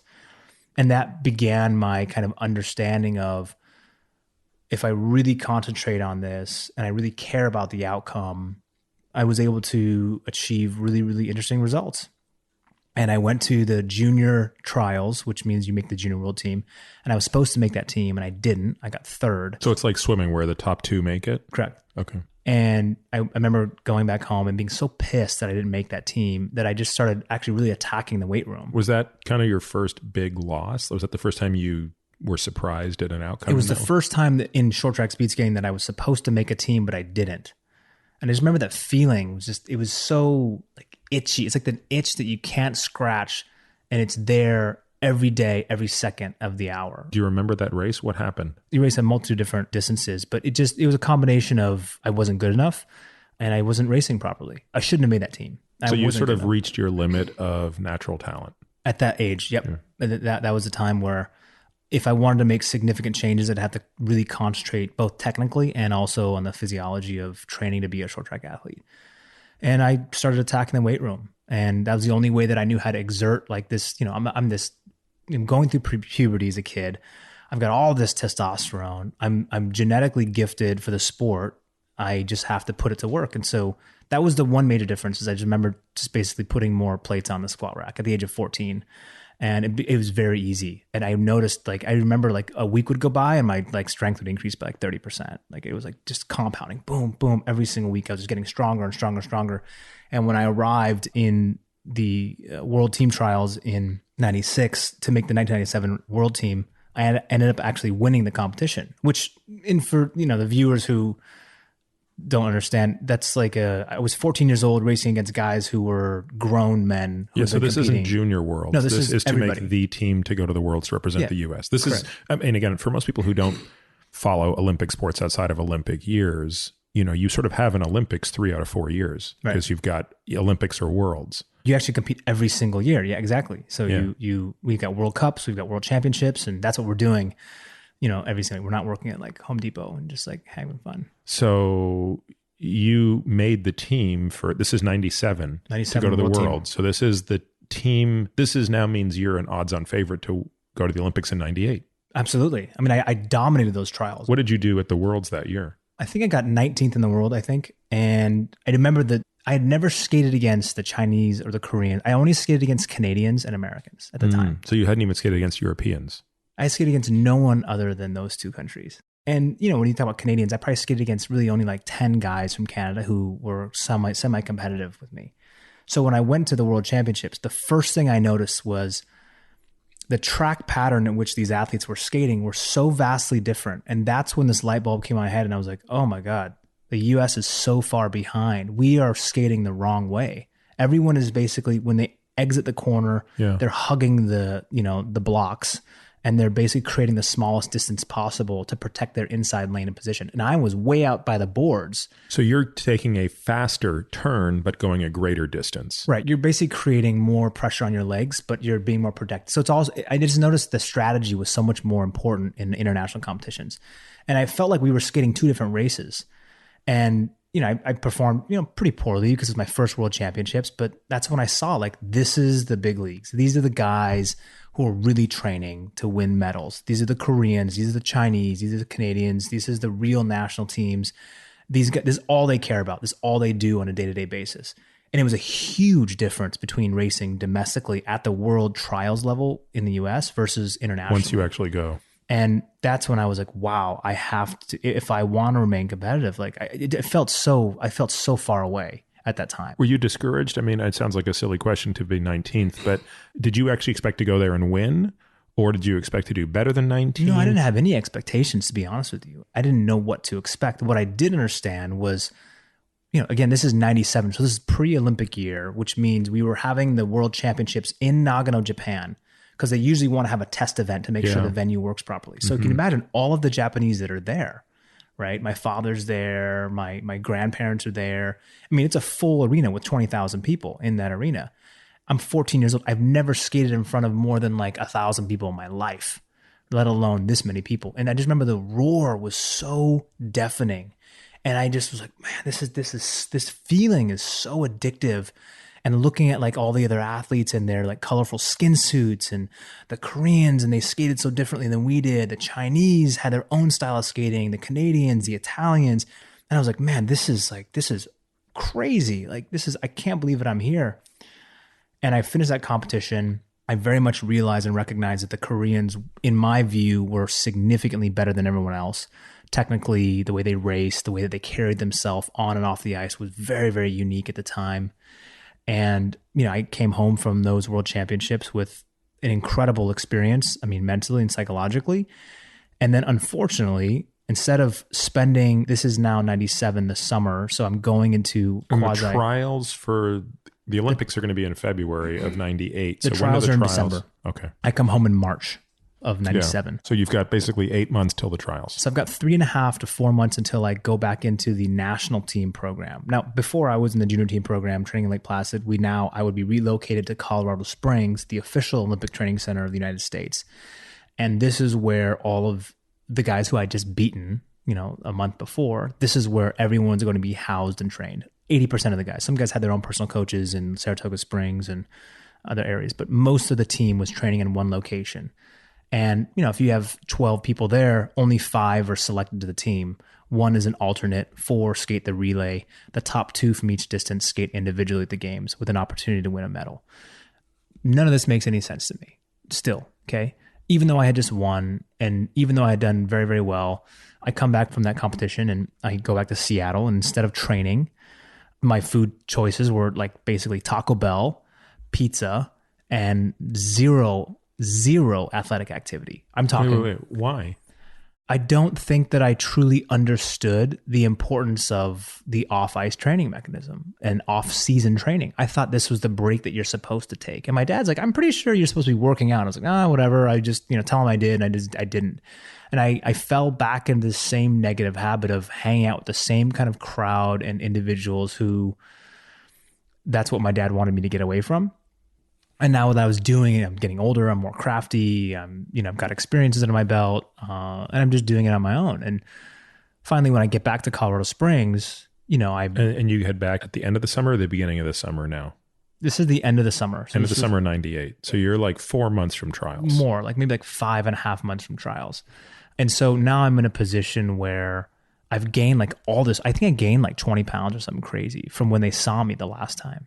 You can imagine, right? I'm still going through puberty. I'm still kind of maturing, zero training, eating complete garbage food. And my physique totally changed. Like I just show up with like basically these 2 spare tires around my body, and they're like, and I remember hearing when we're doing body composition, we all had to take our shirts off and do this test. I remember some of the other athletes going, holy shit, like what the hell's that kid been doing? Because everyone's been busting their ass in the off season because they all recognize the importance. And I just remember being in Colorado Springs, and it was a different environment. I didn't have Patrick Wetland as my head coach. I had a different coach at the time. Because Patrick stayed with the junior team? No, Patrick was the assistant coach now to the national team. He had zero power or say in any of the training, just the way the structure was working at the time. And I wasn't mentally committed to the sport at that time. And that's not a good thing, right? So here I am now training with the national team, huge importance. Everyone's trying hard. Everyone's committing everything they're doing. And I'm just going through the motions during that year. Do you have a sense, with the benefit of hindsight, as to what else might have been going on in your head at that time? Because you've now tasted success, right? And not only have you tasted success, you've tasted success on the back of huge effort. Yep. right? You had already discovered the weight room. You had discovered your capacity for work, which, like Phelps and like Hayden and like all these other great athletes, it's really the capacity for training that seems to differentiate them. You figured out you had that. You figured out your superpower, and then you decided, yeah, I'm not going to do it. It's like this self-sabotage, I think, that early in my career, and I struggle with this later on in my career too, as an athlete, where it's going so well, it's almost too perfect. It's too easy. Let me throw a little monkey wrench in here and really let's see if I don't train and if I can really make the team again. Because let's see if I'm really that good. Yeah, I see what you're saying. So psychologically, I had a pattern, I think, of doing that. Yeah, what's the minimum effective dose of training I can get to still, Yeah, let me basically like screw off and like almost throw this opportunity totally away and see if I can still come back and get it. And remind me, because I'll come back to that. And the way that I raced for many, many years also is exactly like that. Let me wait until the very, very last lap to make a move. That's a very dangerous. Like you're talking about, it has to be perfect. You can't. Yeah, the margin's gone. Yeah, so you're playing with fire at that point, right? And I remember one time skating a race, a great Canadian speed skater, Marc Gagnon, he watched me do this. Like I waited to the last half lap and I passed all 4 skaters on the outside. And he's like, "Oh, you're playing with fire, man. You're going to get burned one day." And I remember that like in my head because I did, and it did burn me. So anyway, I mean, just to go back to your question, yeah, that's what happened. I mean, I've been blessed enough. I was blessed to have a really unique gift to athletics, and specifically in short track speed skating. And I was really squandering. It was so easy. It was too easy. I couldn't recognize that you've got this talent. You really also have to really, really dedicate yourself and don't throw away this incredible opportunity, because there's 1,000 guys in line who have half the talent, but would do 10 times more work just to be a fraction of what you could possibly become. I didn't recognize it. It was just so stupid. And I kick myself now thinking about that, but that's what happened. So the whole year, that year in Colorado Springs, I just going through the motions, very defiant against my coach. Didn't really want to be there. So when you entered the trials in December of 98, did you think you were going to make the team? No, given your lackluster performance? No, I wrote it off. I was like, I don't even want to make the team. So you completely self-sabotaged at this point. I am so far departed. I have the same mentality as I did before I went to Lake Placid. And so when I go to these trials, and we do a time trial in the beginning, let's say there's 100 people show up for the trials. You do a 9-lap time trial, and from those results, only 16 are now racing. And that's the bracket. 16 people now is making up your preliminary quarter heat semifinal. I finished Don't say 17th. I finished 16th in the trials. So you made it. No, I didn't make the team. I made the cut. No, you made the bracket, cut to go, yeah. But I got last. So basically, I should have got 17th. That means I wouldn't have to skate the whole competition. Right. I ended up skating the whole competition. So you now earn the right to complete the right to try to compete. And we still have videotapes of this. Like every race, I'm just crossing the line with like my head facing the ice and looking down and just completely defeated as, a 15-year-old. And so my father, this to me is a really important part of my life. My father sees this, and he had been spending all his time in Seattle, right? So my father sees this. He then takes me from Boston at the time. So he takes me back to Seattle. After the meet, you've lost. The trials. You didn't make I lost. the team. I mean, everyone was just, I hear the quiet conversations. Oh my God, this kid is just, he's another statistic. He threw it away. He had so much talent. Oh my God. My dad's embarrassed, right? He's like, oh my God, like this, what the hell happened? Like you were number 1 less than a year ago. You were supposed to go and be a medalist. My dad already bought tickets for the Olympic Games. Like he'd already set aside time to spend there. So now we're in a spot where my dad is like, look, you have to make a decision. Do you want to continue in this path of Olympic pursuit, or do you want to do something else? And I was like, I don't know what I want to do. He goes, well, that's exactly what I'm talking about. You don't know what you want to do. So he takes me to this place where we used to go to and have vacations, which is 3.5 hours southwest of Seattle, area called Moclips Beach, which sounds nice, but it's like rains 300 days a year, and it's like very dark, and it's beautiful now. But he drops me off. And he says, you're going to stay here until you figure out what you want to do with your life. What do you mean stay there? You're going to stay here in this cabin. We literally rented a cabin, and you're going to stay here until you're ready, the real answer with what you're going to do. And I don't care what the answer is, but you have to come to a real decision and commit yourself. And that's what you're going to do. And he leaves. This is like the best parenting story in the history of parenting. I'm a bad kid, right? Tough love is the only way to do this. And he drops me off and he says, this is what you got to do. And I had food and like, there's no video games, there's no TV. Exactly. You don't have a cell phone and iPad to screw Instagram, around it. There's nothing. It's just me and nature. And I have like workout gear. I have a stationary bike. Like I have my old bike and I set up a little spinner in the back and that's it. And like a pen and pad to make notes and journal. And every day And you're 15. 15. And, again, if you go back, like I grew up kind of taking care of myself, so it's not a big deal to me. But I mean, thinking back, I'm like, oh my God, that's a pretty serious. What do you think? Have you ever talked to your dad about what was going through his mind on the 3.5-hour drive back to Seattle when he dropped you off? He was terrified and scared and afraid he's making the wrong decision. Is he a bad parent? Is this too much? Am I going to be able to handle it? And I think my dad is like, nothing else is working. No one can get to this kid. He's got all the green lights in his life and he's throwing them away. Like, this is it. This is the last straw. This is the last effort. With the except, like, I didn't have, Jocko Willink down the street to like basically say, like to really drill home the importance of what it needs to be done. I can call Jocko right now if you want. And I would love it. I would have invited him over for dinner tonight. I never even thought of it. So just thinking back, I was so fractured mentally. Did that first night in that cabin hurt more than that first night your dad yanked you back to Lake Placid? No. Those would be two tough nights, right? It was different because this time, when I left the Olympic trials in 98, I actually knew that I could have made the team. And here's the sick part. I think that if I trained just for 1 month before, I probably would have been top 3 and I would have made the team. Had I just put like a fraction of effort. And I didn't want to do it. I know for sure. I wanted to taste such devastating defeat when I'm supposed to win something. I think I was addicted to that self-sabotage of, okay, I'm at the real bottom now. What do I got to do? And so I spent 9 days in this cabin alone, writing down, making a journal. I still have the notes, actually. I'm writing down my thoughts and praying and trying to just determine, like, why am I here? What am I supposed to do? Give me a sign. I was like mindlessly going out on these runs, 45 minutes, an hour, half an hour. And it's raining every single day, by the way, because this is December and it's cold. And like, there's no one there. This is like the place where they send people who are part of the witness protection programs. Like there's a Native American reservation 15 miles up the road. And other than that, there's literally no one else staying at these cabins. So it's you and like someone from the Gambino crime family in witness protection.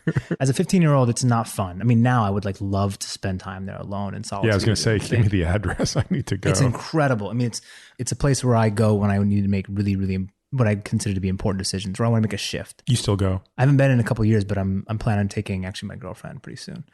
It's a beautiful place.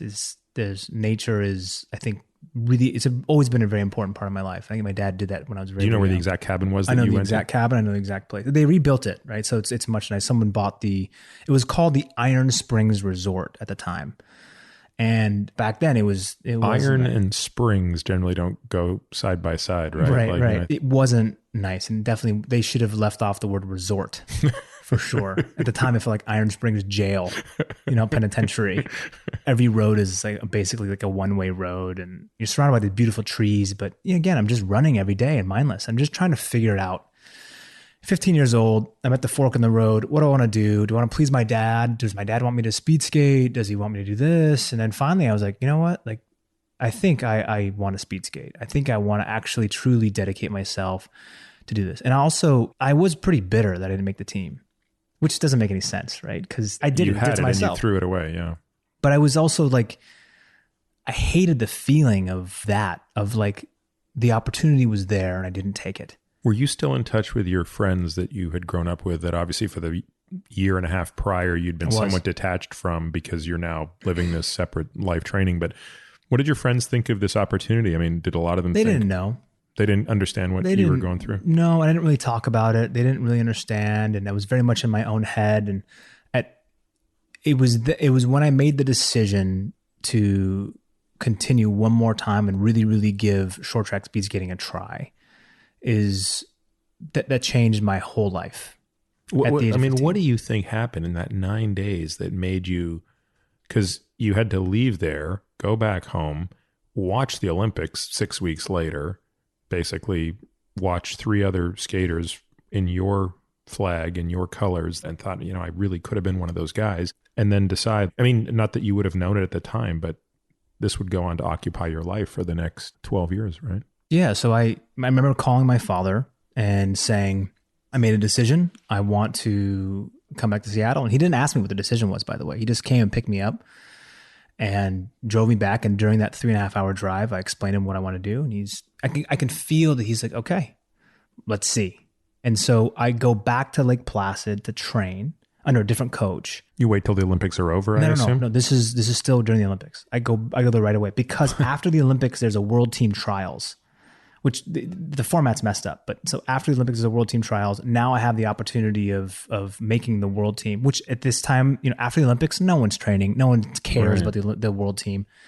And I remember just kind of training really hard and studying, and I get sixth at those world team trials. So I was a double alternate, which means I would skate no distances at all, but I would basically just carry the bags for everybody. And if two guys got hurt, then I had a chance at getting in. So I went to those world championships, and I just had a different view. Something had switched in my mind, and I started taking notes, and I made promises to myself, like real legitimate promises that I could never get out of. Like, when I get home, I'm not calling anybody. No one's even going to know that I'm back home in Seattle, and my off season or the time spent after this, the next 4.5 months, is going to be completely dedicated towards just being a monster. And so set up the stationary bike in the basement, had a small 7-inch or 9-inch Sony Triniton TV, VCR, and I just watched skating tapes every single day, trained twice a day alone until I arrived back in Colorado Springs as a part of the national team program. And I was significantly more fit and stronger than anyone else and developed such a strong aerobic base that I was bearing everyone on my team. Even though I was still ranked number 6, I was by far number 1. And so the next big test for you would have been the 99 Worlds. Yep. Which was where that year? Sofia, Bulgaria. The real test was actually that year, 98, I won my first World Cup medal. I ended up winning a gold in the 1,000 meters against the reigning 1,000 meter Olympic champion, Kim Dong-song, and Fabio Carta, who was like many times you should have been world champion. And I won. I came out of nowhere. That became my real first taste of winning on the world circuit. And again, this is post-Olympic year, so it's not that important. Like, people don't really care. No one in the US is even watching this stuff. It really cared to me. Right. It also was a time where I started to work with a sports psychologist, and that was the big difference in terms of performance. What did he or she teach you, or what was the most important insight that you got early on from that experience? So this guy named David Creswell, who was pretty young at the time, I think he was actually still studying. He was going to... How did you meet him? He was brought in as an intern to basically look over a lot of the younger athletes. And he also was doing a sports psychology kind of residency program at the Olympic Training Center. And so he was so pro about, all these different things. And he started asking me, we would play badminton like for fun. I would make mistakes like over and over again. And he would notice that I was kind of getting down on myself. And he would ask me these like little questions like, oh, what happened there with that shot? And I this guy was so young. I was like, I can't respect this guy. And I didn't recognize at the time that he was basically trying to figure out how I ticked, like what made me angry. And the inconsistencies that would happen on the court were a direct representation of actually what was happening in sport. And so that was my first real foray into understanding. And so we did everything from like, meditation exercises to breathing exercises to writing down positive the basics, right? Positive self-talk, manifesting what you want. And then he began my real true process of visualization. And then I ended up winning the 99 Junior Worlds at that time in Montreal, which was a huge win. So you were still eligible to compete at Junior Worlds. I was still eligible. I was 16. And it was hugely beneficial. The mental component of the sport was always, to me, the most fascinating and the most underutilized in every aspect. And to my detriment later on in my career too, because I did things that completely are very destructive when you think about it in terms of sports science and the training that we did. But to me, I didn't care. Like, I wanted the edge of being able to say, I'm going to wear this 45-pound weight vest. I'm going to go up this Manitou incline 5 times back to back and do skating jumps every 25 steps on one leg, and then switch to the left, and then do them alternating, boom, boom, boom, and just do that back to back until basically I throw up. Now, there's no physiological benefit you're getting after like the first set, right? But the psychological advantage that you would create is just this mental hardness that no one else would do. And I loved it. the harder it snowed outside, the less people that are outside, I want to be out there with the weight vest doing some dumb training. That to me was the epitome of what was a driving force later on in my career. And I craved it time and time again. You mentioned it earlier, and I know you've talked about it in the past, that you always looked at boxers as role models, even though you didn't end up boxing.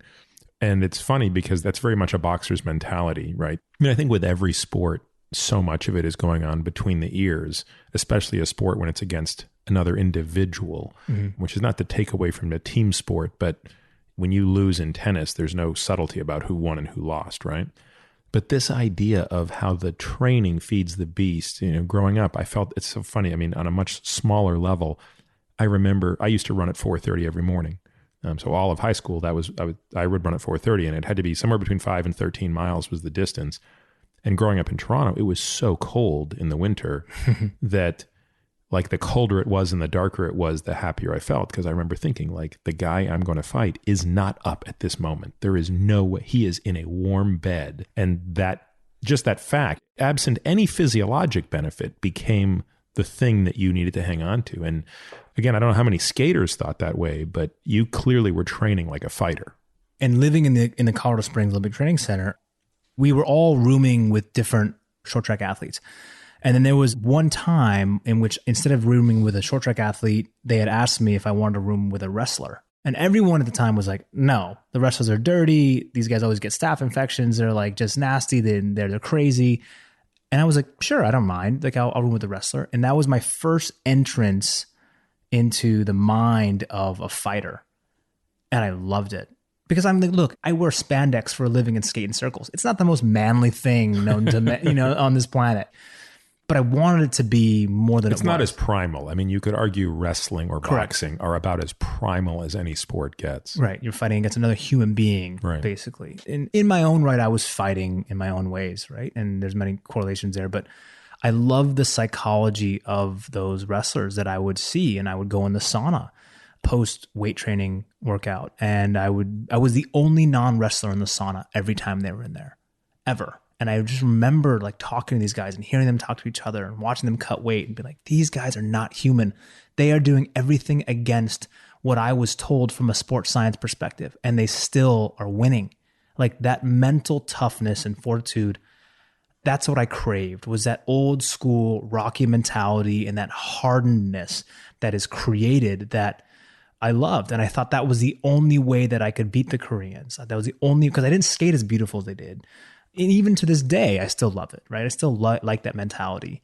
And it was a huge part of my career, was developing that mental fortitude and that strength and that consistency of being so obsessive. And I replaced my self-sabotage stuff with the self-sabotage came in the form of like, let's just do some workout that makes no sense. Yeah, you went the pendulum swung so far. You stopped self-sabotaging in incompetence and in effort, and you started to overdo it. And again, even just some of the videos I've watched, I'm like, oh my God. Like I watch it now as an old guy who's only thinking about how to avoid injury. And I'm like, oh my God, like all the ways you could have just destroyed your body with those things.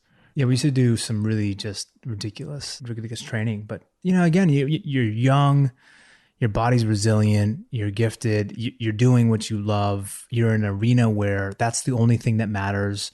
Nothing else exists outside of this realm of short track speed skating. It's the most important thing in the world. Nothing else is here.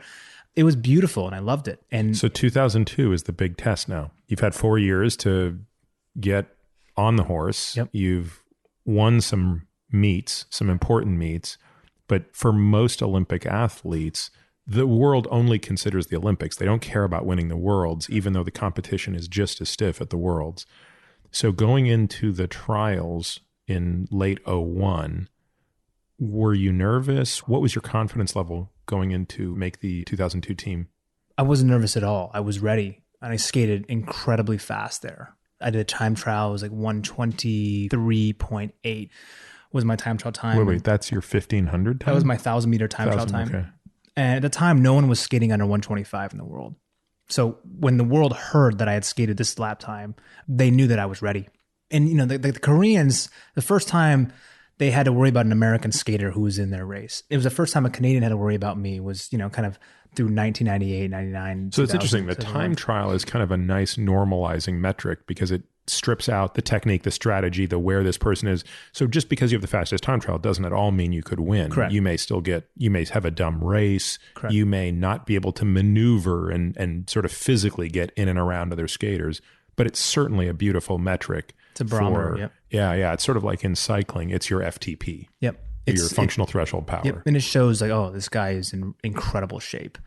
By the way, what is your lactate at the end of a 1,000-meter time trial? How high would your lactate get? Oh, I don't even remember. My lactate was low. You're like Lance Armstrong in that regard, where Lance's lactate after the typical set that they would do, which would be a 1 kilometer uphill sprint, and they would do lactate checks at the end of these. I mean, his lactate levels were just half of everybody else's. Yeah, I was low. So like a lot of the sprinters had super high lactate levels. Like they were like in the 20s or something crazy. Mm-hmm. And I was like always like 9 or something weird. I forget the actual numbers, but we would do 6 by 1,000 meters. With what rest? I want to say the rest was 2 minutes. So it's 2-minute rest or on an interval that gave you about 2 minute rest from however you finish. Go do 9 laps again fast. Jesus. Yeah.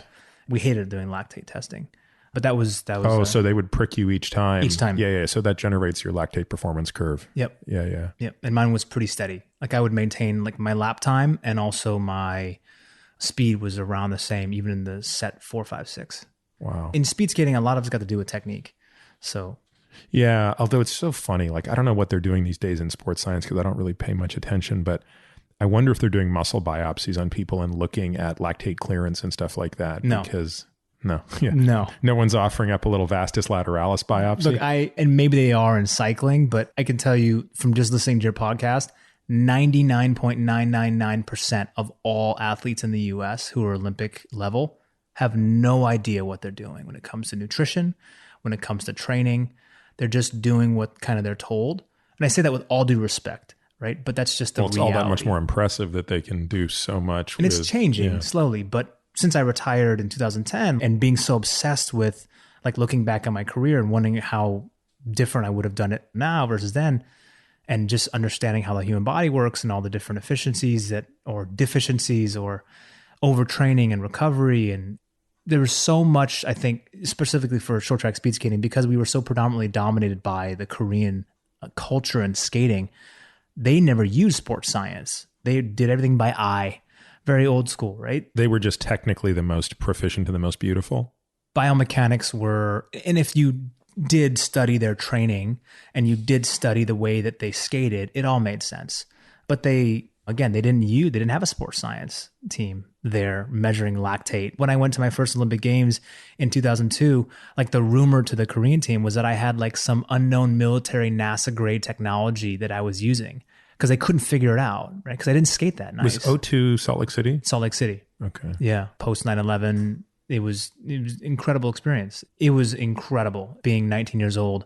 Your first medal, was it a gold or a silver? My first medal was a silver. Was it the 1,000? It was 1,000 meters. Oh my God, that's the funniest race of them all. I didn't know that was your first medal race. That was my first Olympic final. Can we talk about how funny the race isn't funny, but the video we're going to link to is exceptional, right? It's perfect. It's actually perfect. I'm so happy that I can laugh about it now. I feel like so honored that I could have shown you that video, because you hadn't seen that video until I showed it to you. No, but it's so perfect on so many levels. You know, it's like watching your face watch it for the first time. I can't believe I couldn't have had that on film. Like there was just genuine like joy. Like you couldn't stop laughing at that, which is, I'm sure that would have not been that funny at the time. So let's tell people about that race, right? So you're pretty favored going into this race. It's you, there's a Chinese skater. To give you context, I was in the cover of Sports Illustrated, and I think that the article was about, this was February of the games. It's pretty amazing to put a speed skater on the cover of Sports Illustrated. It was ridiculous. And I was sponsored by Nike, and I was going to these games, and they said like Apolo has the chance to win 4 medals, 4 golds going to these games. And everyone in short track speed skating is like, that's not going to happen. No one's that dominant. Our sport's too volatile and variable. It's impossible. Yeah, which is true, right? I mean, this is a much hard, not to take anything away from long track, but in long track, you only have to worry about yourself. Right. It's you against a clock, as you said. In short track, anything can go wrong. Yeah. And almost without exception, seems to go wrong. It always goes wrong. Yeah, whatever plan you had never goes exactly. My favorite Mike Tyson line, right? I don't know if Tyson actually said it, but it's like everybody has a plan until they get punched in the face. It's exactly what happens too. Yeah. Everyone's technique is beautiful until you start to get tired. Yeah, or until some guy jumps right in front of you and like grabs you. Or pushes you, or you get bumped, or someone time trials it from the start. Now your whole plan from the beginning is completely out the door because you're not prepared for that. So here we are, 1,000 meters. I'm in the final. I've got one of the best Canadian skaters, Mathieu Turcotte. I've got a Chinese legend, Li Jiajun. I've got this young kid, An Hyun Soo, who's 16 years old. He looks like Harry Potter with glasses. Literally, that's our nickname for him, is Harry Potter, who skates so technically beautiful that I'll get back to that later if we're still talking about it. And then we've got Stephen Bradbury, the Australian. And by the way, let's tell us after. So the race begins. I have my strategy. But Bradbury had called you before, right? Didn't Bradbury have some connection to the skate company? 2 days before the semifinal. And he says, hey, man, hey, mate, at the time, Stephen Bradbury was working for the skate manufacturer that made my skates. I think they were in Brisbane. He says, like, hey, I know you're probably going to get on the podium. Would you mind giving a shout out for the boot company, RBC, Revolutionary Boot Company? I'm like, oh, Stephen, no problem, buddy. No problem. Hey, it's good to see you, And he was like, oh, so he's like the typical Australian. I loved him. And I never thought this guy would make it past the preliminary round. I didn't know, actually, I didn't even think about it. I didn't even know he was skating in the Olympics. Like, that's how much he wasn't even there in my mind. He was just another person who happened to be on the ice. Like, he could have been replacing the blocks on the ice, right? He wasn't even a competitor. Yeah, you're thinking, wait, why are you wearing spandex just to replace the blocks? Like, you could do that in much looser fitting clothing. Yeah, I mean, I say that like jokingly. And then the day of the races, like this miraculous thing happens where two people get disqualified and fall down. He makes it into the semifinal, and then he makes it into the final. Like, he doesn't make it. He makes it because people fall down and get disqualified. And now he is like sitting here in this final with like by the way, the Canadian, the Chinese, the Korean, and me, any one of you can win gold. Any one of us can win gold. I feel very, very confident in my ability to win gold. And I had a very specific strategy. 2.5 laps to go. I start my outside pass. I blast off. 1 lap to go. I noticed that the Chinese skater is starting to set up a pass, or at least put himself in position to pass me. And I didn't want that to have happened. So I started skating very defensively and protecting my outside and inside position, thus slowing us down. We fight. The Chinese skater falls down. About a half lap to go. I swing a little bit wide. The Korean skater tries to go on the inside of me. He falls down into me. I fall down, and we all take out the last guy, who's Mathieu Turcotte, who's in third place. The Canadian. Yep. The Chinese goes down. The Korean takes me, and then we all take out the Canadian. So everyone falls down in the same corner, which to this day has never happened. Which is the last corner. The last corner. I can see the finish line. I'm in first place, by the way. So I feel like I'm going to win. And I remember thinking in my head, I'm going to win. I remember thinking that. And then literally as soon as I snapped my fingers, it was like the karmic reaction. You're spinning out of, you're down and spinning. I'm spinning. I hit the wall. I don't even know what happens. I later find out that like my right skate, through my back hitting the boards, my right skate comes inward and actually stabs my left leg. And that's where I have a small cut on that left leg. I get up, I throw my skates across the line. And what I didn't know at the time, that Stephen Bradbury, who was like over a half a lap behind when we all fell down, it only takes about 8 seconds to get around the track, comes around and he finishes first, and I end up finishing second. And the video, which, I mean, we're going to link to the video of the race, because I remember the first thing I thought when I saw that was I was actually impressed that you had the presence of mind to get up and get across the line, because it looked, and I'm not a skater, so I can't speak to it, but just as an observer, it looked so disorienting when you went down. It was. That I was like, geez, I wouldn't even think to do anything other than just stand up. Like I wouldn't, and it's not like it wouldn't take me 2 seconds to realize to get across the line, but you didn't have 2 seconds. Right. It had to be like a brainstem activity. There could be no cerebral involvement. It had to be pure brainstem of I'm down, I'm spinning, I'm cut, get across the line. Yep. And you did what none of the other skaters were able to do. Like you were the first one in that whole melee to get across the line. But of course, Stephen got across first, giving you the silver medal. Yeah, and I ended up winning the silver. And it was a really good shout out for the boot company, because first and second guy both were wearing the same boot. That's right. And Stephen, I remember, he just kind of goes across the line, raises one arm after the other. He's standing straight upright across the line. He can't believe it. It's the least impressive Stephen finish. Bradbury cannot believe what just happened. And no Australian was watching the Winter Olympics, by the way. So all of a sudden they got to probably send someone there from their media team. They're like, oh my God, mate, you got to get off the surfing track and get over on the... Right. And so Stephen wins. I ended up actually winning silver.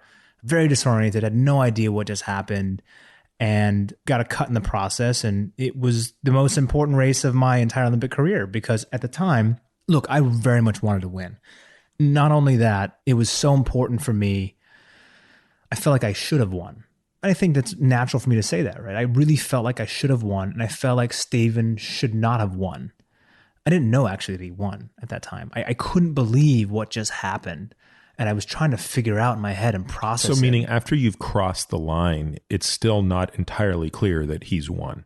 Even though you've seen him also skate across the line, sort of bolt upright, but you haven't figured this out. Yeah, I mean, I knew that someone crossed the line, and it was probably Stephen. But more importantly, I was figuring out like what just happened. Right? Is there a rule that says like you can't come from 200 feet behind whenever? You're like, what's going on? It was more like I was more thinking like that last half lap, like what happened, and then I noticed that like I got this itchy feeling on my left leg. You don't even realize you've cut yourself. I had no idea at that point until I went into the locker room and took my skin suit off and had a chance to like, oh my gosh, like that was a crazy race. And I remember coming out and someone asking me, well, Paulo, what does it feel like to lose the gold? That was the first question. It was the first question.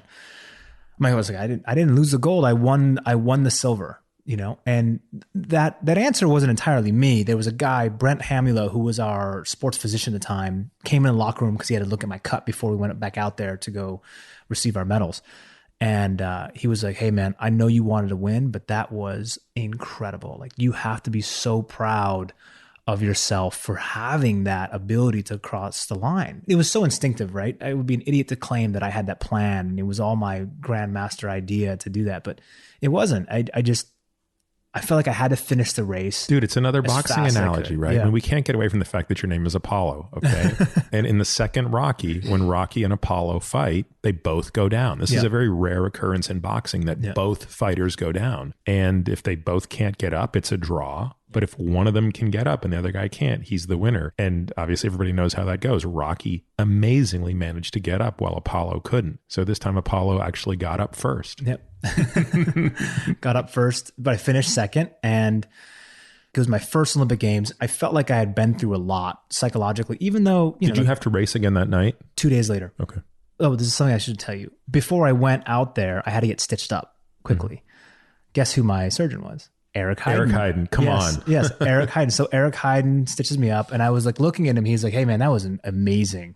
Like that was so incredible. And all I want to tell him was like, Eric, I'm just trying to be like you. I'm just trying to win every distance. Right. Cause like, I still, even though it's pretty impossible, that's what I wanted to do. I wanted to win I wanted to sweep just like Eric Heiden did. And I feel like I had the ability to, if everything went in my direction. And this was the first blemish. But it was pretty cool to be able to be stitched up by kind of like your idol and then have that conversation and then have him say like, hey, look, your Olympics aren't over yet. Like you're just getting started. So get back into the game, remain your focus and forget about this race as much as you can and prepare for the next one. And I went out there happy as hell, 19-year-old kid from Seattle, could have thrown it all away. And here I was competing in my first Olympic Games post 9/11, hearing thousands of Americans screaming USA, chanting my name. I would never replace that with anything ever in my life. It was awesome. I mean, and I felt so proud to be able to win a medal for the US and win a medal for my family and for my team and for my country. It was How awesome. long after the race did you get to talk to your dad? Immediately, because NBC grabbed him and they wanted him right down by the ice and right away. What was his reaction? He was just proud. Was he worried about your leg? I mean, Yeah, what else was going on in his mind? He was worried about my leg. He was right by the ringside and my father's looking in.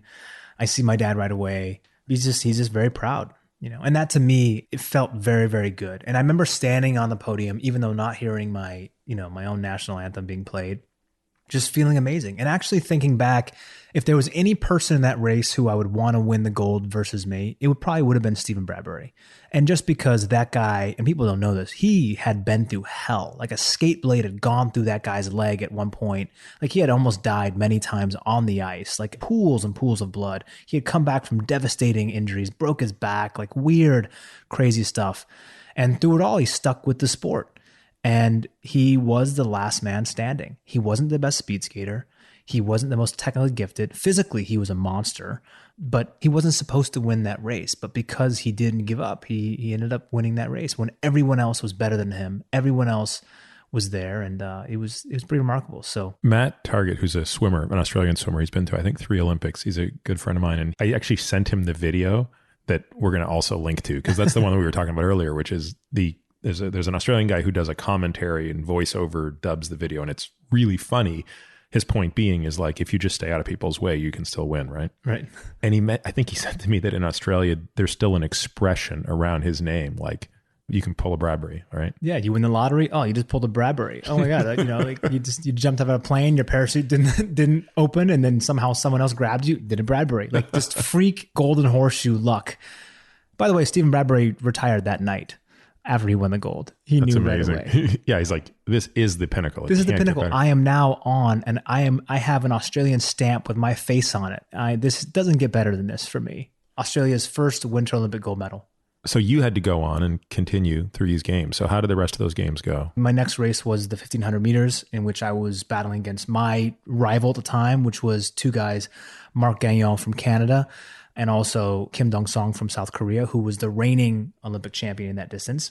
And Kim Dong-song had this very specific strategy, which he had been testing on me throughout the entire year. And that was he was going to lead the race with about 7 laps to go and just do a negative split. So every lap get a little bit faster, a little bit faster, a little bit faster, and skate very defensively.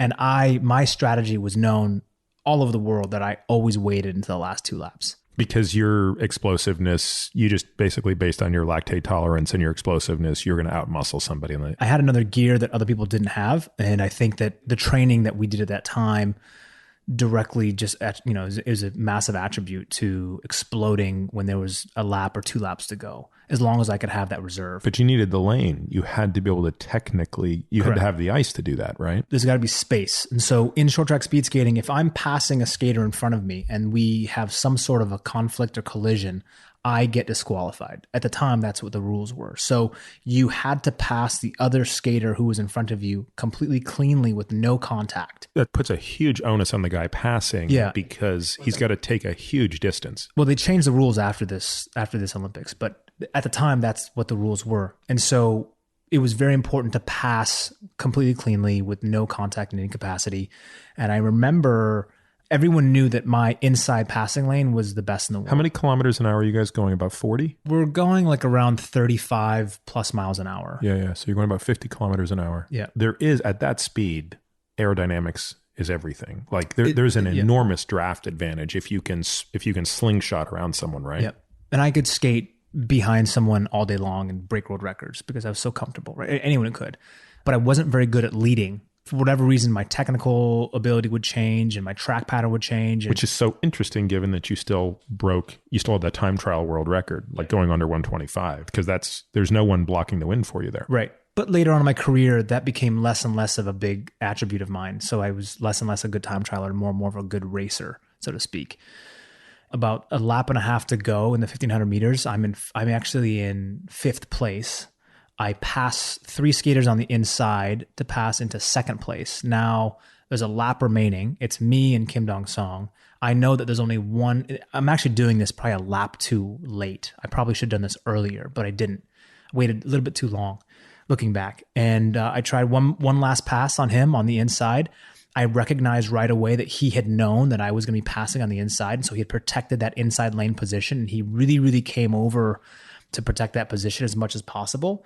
And I wanted to make sure there was no contact in any capacity. So I put my arms up to show the referee who was in the corner, look, there's no contact. I'm not pushing him. There's nothing going on. And I slip back in a second, finish the race. He ends up getting disqualified, even though he finishes the race and wins. He had been parading around his South Korean flag and celebrating in victory my coaches knew that there was going to be a call being made. And why was he disqualified? So at the time, there was something called cross tracking. So even though you're supposed to, if you come out of the corner, you're supposed to maintain your lane effectively. Your lane, right? Yeah, so if you come out of the corner and there's technically an inside lane, you can't immediately cut it off. Right. It's like blocking. And so he was disqualified. I was awarded the gold, and thus began this crazy relationship with the country of South Korea that I would have never been able to even explain. And so you get a silver when you should have had a gold. You get a gold that you feel, is this really a silver? Yeah, it wasn't a clean win, right? That's very clear. But I was awarded it. And at the end of the day, a win is a win. And so I celebrated it as such. So this time you get to hear your national anthem for the first time. I hear my national anthem. What is that like? For the first time. It's incredible. It's everything you can think it to be. Like we sit there. I remember watching that on TV. I remember where I was watching that on TV. And it's like, I don't know you, but it's still emotional for us to watch this, right? And to sort of, I think we put ourselves in the shoes of like these kids, right? And we think like, wow, I can't imagine the sacrifice they just went through. The difference between winning and losing seems to be almost random, stochastic, if you will. Right. But you did it. Wow, I can't believe it. You're standing there. And I mean, I think that's why we just love the Olympics, even sports that we don't necessarily pay attention to outside of the Olympics, right? I think the fascination is like, we know these athletes aren't doing it for money because there is no money in the Olympic space, with the exception of like the 0.001%. And you know how much they dedicate. You know that 4 and 8 and 12 years of their life is dedicated towards this one moment. And there's a sense of purity associated with that they really, truly do it because they love the sport. They want to go to the Olympic Games and they want to be the best against the world's best.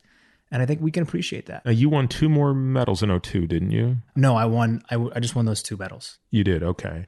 So you didn't win on the relay that year? No. One of the guys fell in the relay. I feel like we would have won gold, actually, had he not fallen. Which has got to be tough. I mean, you always feel bad. I follow swimming much more closely, obviously, than any other sport, but it's always just the saddest thing for me when I see a guy on the swim, on the 4x whatever this thing is. And when that one person has a bad leg, you feel worse for them than you feel for the other swimmers who swam their best. Cause it's just hard. And I always sort of think it's beautiful when people console the one guy who has the bad race or the one girl who has the bad race. Yeah. In short track speed skating, it's such a variable. We grow up with that mentality. We call it, that's short track. That's your equivalent of shit happens, right? Exactly. That's short track. That's short track. Like, look, man, like you plan everything. You are the best. You've been undefeated for years. You get to the Olympic Games, boom, you fall down. Shit, that's short track. Like that's the sport that you signed up for. And if you can't subscribe to that mentality, you chose the wrong sport. But short track to me is very much like life. Very much like life, right? You can do everything right.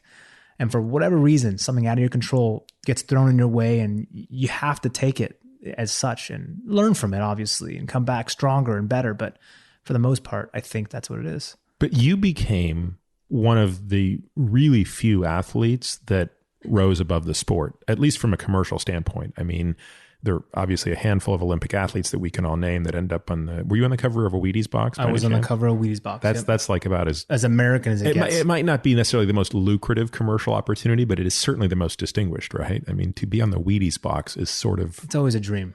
Yeah. So I'm not going to ask you to sort of explain why you think you rose to that level. How much of it do you think had to do with just what you did on the ice versus something about you that sort of captivated people's interests that goes beyond just the performance? Like, obviously you're a good looking guy, you're articulate, your story is incredibly interesting as evidenced by the fact that we could sit here and talk about this for like 6 days. And you also seem very comfortable in that role too. Like it wasn't, you get the sense some athletes are really uncomfortable with that. They're appreciative of it. And it's this great opportunity to sort of remunerate some of their success. But you seemed like totally natural in that role, right? I think, yeah. I mean, I was extremely blessed to be able to be one of the few athletes that both NBC chose and wanted to feature as a star athlete.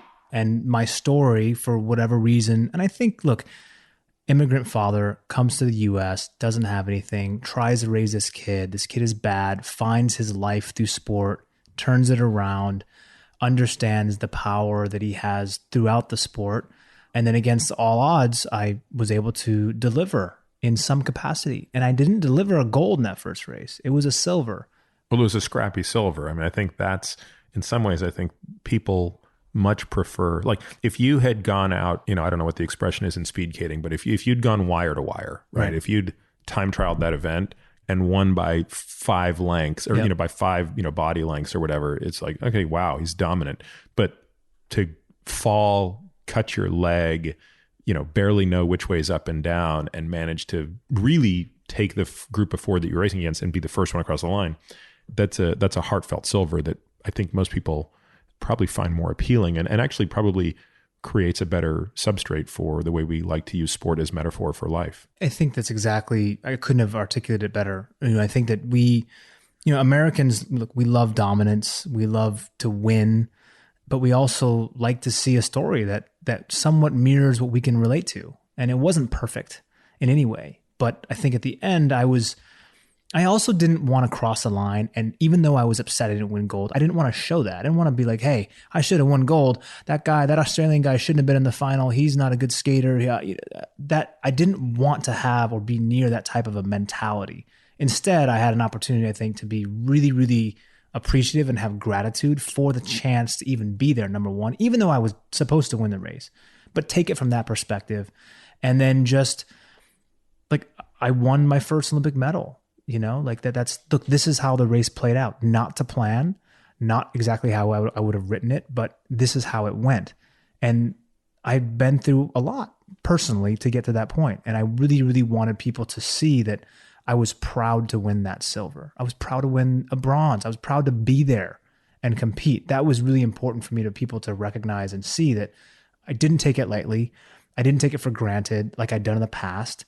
And it was something that I was humbled by. And I mean, look, I got to the start line in that race and people were chanting my name, like in the arena. I mean, I'm 19 years old. That is not normal of any stretch of the imagination. Yeah, I got to imagine that's different even from the Worlds. Like that's a totally different experience, right? Feels so different. There's now a camera in my face every second, every inch that I move around. And there's immense pressure. I hear people in the audience who I don't know, Apolo, bring home the gold, And I can feel like the actual genuine authenticity that exists within saying, bring home. Like people really, really wanted me to win. Well, yeah, and you've alluded to it already, but this was only, 4 months after 9/11. This was still a very unified country in a way that I don't know that we've experienced since. Yeah, I'm walking in the opening ceremonies in Salt Lake City from our staging area to inside, at the time it was called the Delta Center.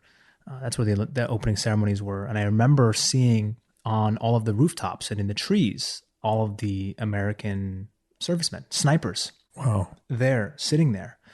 And I remember looking up and seeing them, and then they're because they know it's us, right? Because they've got their binoculars on, the goggles, and they wave. And I'm like, this is much bigger than me.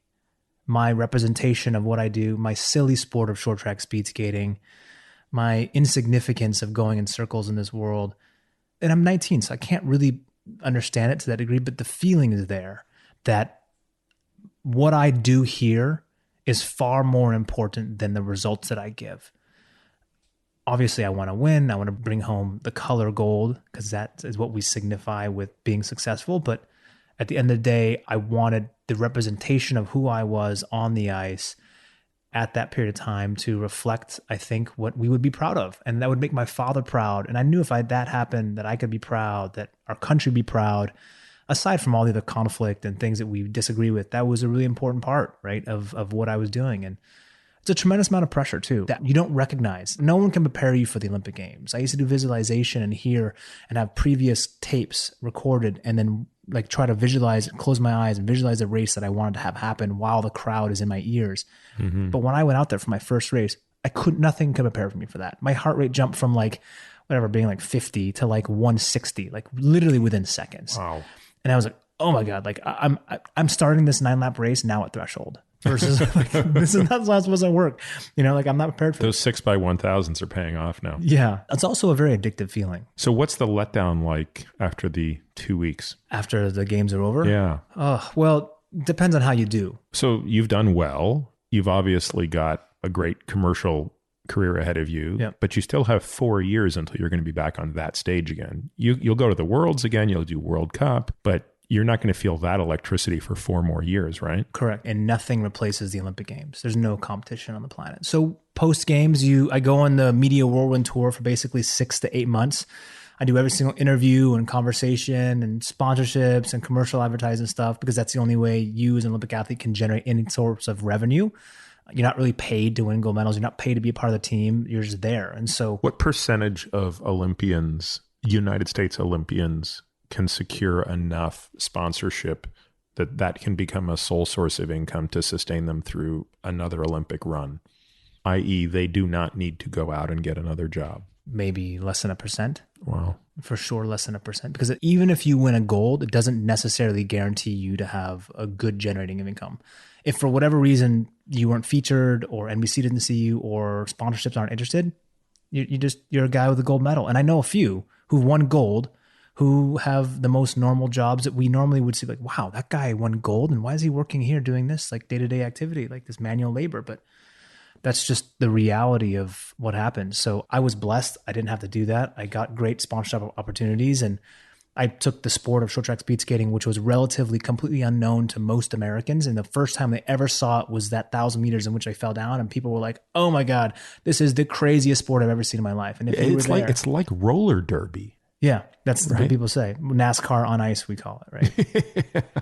And it's crazy. It's fun. It's fast. It's explosive. There's strategy. It's unpredictable. There's crashes. It's aggressive. The only thing, if they just allowed you to punch each other, would be like the next American checkbox. They should be able to carry knives too. You should at least be able to clothesline somebody, right? Yeah, that would be. We get some different looking athletes on the ice. That's for sure. There's so many other things I want to talk about, and I realize we're getting looks out there because they want us to go out for dinner. Sure, so let's talk about 06 and 10. So, one of the things you've told me before that I was blown away by was the difference in your body weight between 2002, 2006, and 2010. Most athletes who go from being 19 to 23 to 27 are putting on more muscle or getting bigger and bigger. Right. You're maintaining muscle and getting leaner and leaner and leaner. Remind me again the difference between your fighting weight in those 3 Olympics. Sure. So in 2002, the training focus was power, ballistic, strength, and speed. Those are the important factors in that time period. Do you remember how many watts you could generate for a minute on a bike, on an erg? I don't remember. I have to ask Dr. Randy Wilbur, I think he's still at the Olympic Training Center in Colorado Springs, the head of the Dude, you got to get all that data and send it to me. I want so badly to see your LPCs and your wattages and stuff like that. I bet it was just sick. It was good. I don't know if it was astronomically high. I hear these other stories of other athletes who were short track speed skaters to be just freak in every genetic response. But my ability was I recovered really quickly.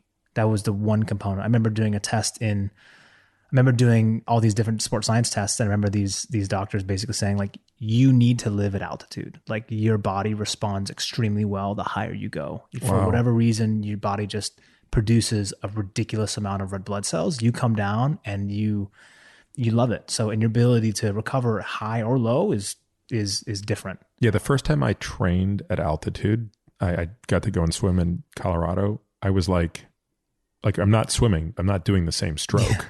Nothing feels the same up here. I couldn't believe it. Yeah. I think Colorado's 6,400 feet. I think you're at the elevation. Yeah. And back then we lived high and we slept high. We lived high and we trained high. I think today isn't the conventional wisdom. You want to live high, train low. Doesn't that produce the best outcome? Yeah. That's correct. So you're better off actually having a tent and training at sea level. Yeah. Yeah. And then there's some arguments against the entire tent related what type of stress that places on the human body. And is it natural form of stress? And do you get the proper response? There's some arguments back and forth that Dr. Randy Wilbur was like, no, I think the actual natural environment far exceeds. I'm sure it does. Something that you can, he tried to explain to me. Obviously I didn't understand, but.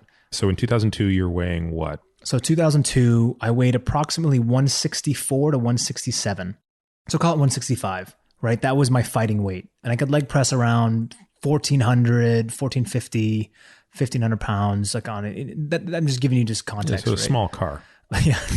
My back squat was never really that high. I think a lot of it had to do with just the way that I hinged. I was very good hunched over in that position. I could generate a lot of power when my back was rounded. You don't want to be squatting in that position. Yeah, it's complete opposite. But you were still probably squatting? I think you said you were probably in the mid 300s for 12 reps. Yeah, about 350, 365, which is 375 still pretty for 10 to 12. That's probably a max of 500. At a body weight of 160 is no slouch. Yeah. I mean, my vertical was really high. Yeah, I was going to say, what was your vertical? Almost like 36. Jesus. Do you know what your single leg vertical was? No, I don't remember that. Again, this is all stuff that I wish that we had documented because we trained so hard. I'm convinced, by the way, the single leg vertical is probably the best predictor of speed. Yeah, I think so. And your ability to generate force into the ground. I'd like to see the difference between doing like a single jump and doing a series of 2 or 3 and seeing that reaction time and generating power over all these cool tools and ideas that I wish we had implemented. We probably had the ability. We just didn't implement them properly back then. So in 06, what did you weigh? 06, I weighed about 155 pounds, but I could still leg press the same amount of weight. Less. So I was significantly leaner in 06, significantly leaner. So long gone is the chubby boy. Yeah, gone. We have new coaches. I now have a Chinese coach going to those games. These were in Italy this year, wasn't it? Yes, Torino, Italy. Yeah. And I performed very well in those games. I ended up winning a gold in the 500 meters. I won wire to wire, controlled the race, did very well. Wasn't the best skater out there for sure, but strategically, it was my day. Did you also get a relay medal that year? Yes, we did. We got a bronze. And then what did you weigh in 2010? And then 2010, my goal was to be under 150. And I hadn't been under 150 since I was 14 years old. Right? When I was 14, I was like 135, 137. And then I ballooned back up, obviously. So my goal was to be under 150. I ended up competing at like between 142 and 146. Jesus. So I would say like on average it's about 143, 145 pounds. And how much strength did you give up to get there? It was weird because I could leg press the same amount of weight.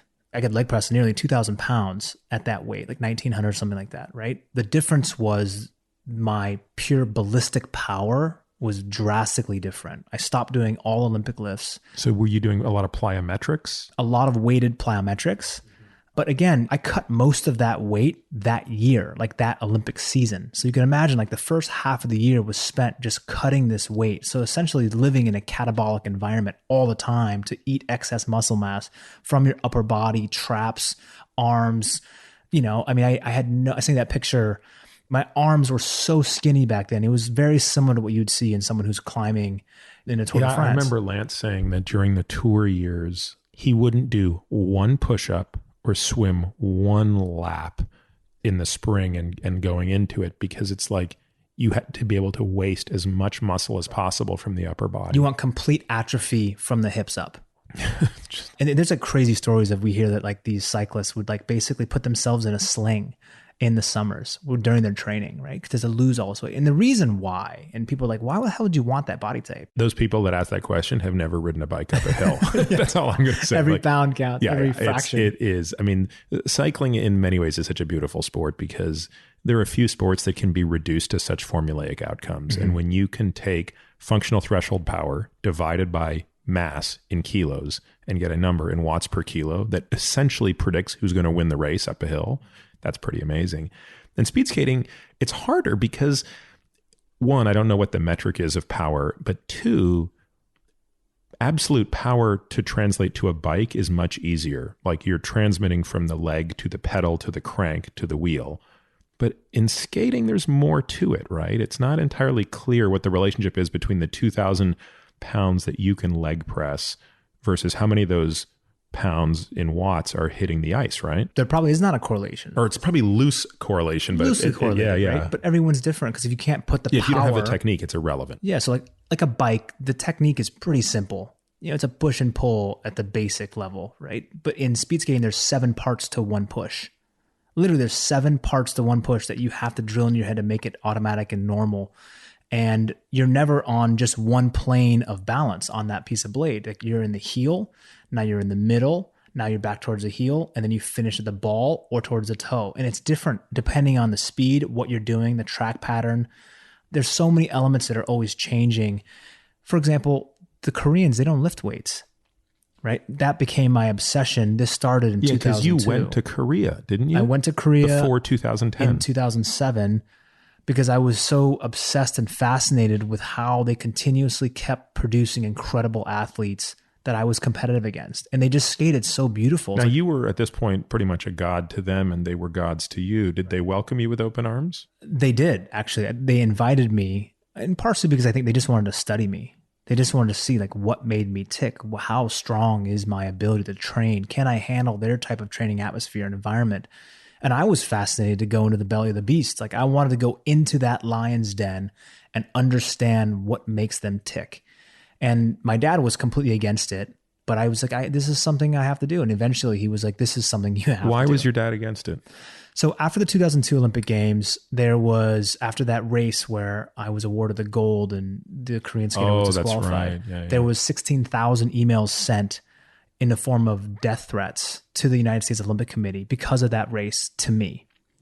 It was pretty crazy. So it was a time where my relationship with Korea changed overnight. We ended up not going to Korea for 2 years for competitions because we were unsure of the environment. When you say we, you mean you and your dad or the U.S. team? No, me and the U.S. team. None of us went. I mean, my face was on a toilet paper inside the country. Like I was the second most hated person aside from Osama bin Laden inside that country.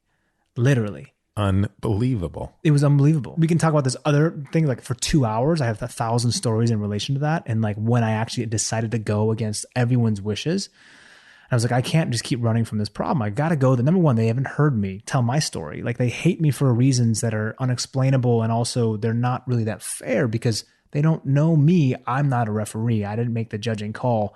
I am an athlete. I'm a sportsman. I compete like anyone else does under the same rules and capacities. And I walk away regardless of outcome. Right. And it was a changing time. So the Koreans were always number one. I was the only threat at the time to them and their legacy. And it was a huge, huge part of my fascination with actually saying, you know what, I got to go there. Even though they're going to study me, I have to go and understand. It's like someone going to train with Usain Bolt in Jamaica for like 3 months and seeing what is he doing? Is he doing some exercise? What are they eating? What is their sleeping habits? What is their recovery? How do they get massaged, right? What kind of, all these elements. And you already knew that they weren't doing the type of off-ice work that you were. What surprised you the most about what they did on ice? The two things that I recognized right away was their efficiency in training. There was no talking when you're on the ice. There was all business. When you showed up at the ice rink at 4 in the morning, 4:30 in the morning, there was already probably 30 skaters there who were 8 to 12 years old who had been practicing technical drills before you even got there.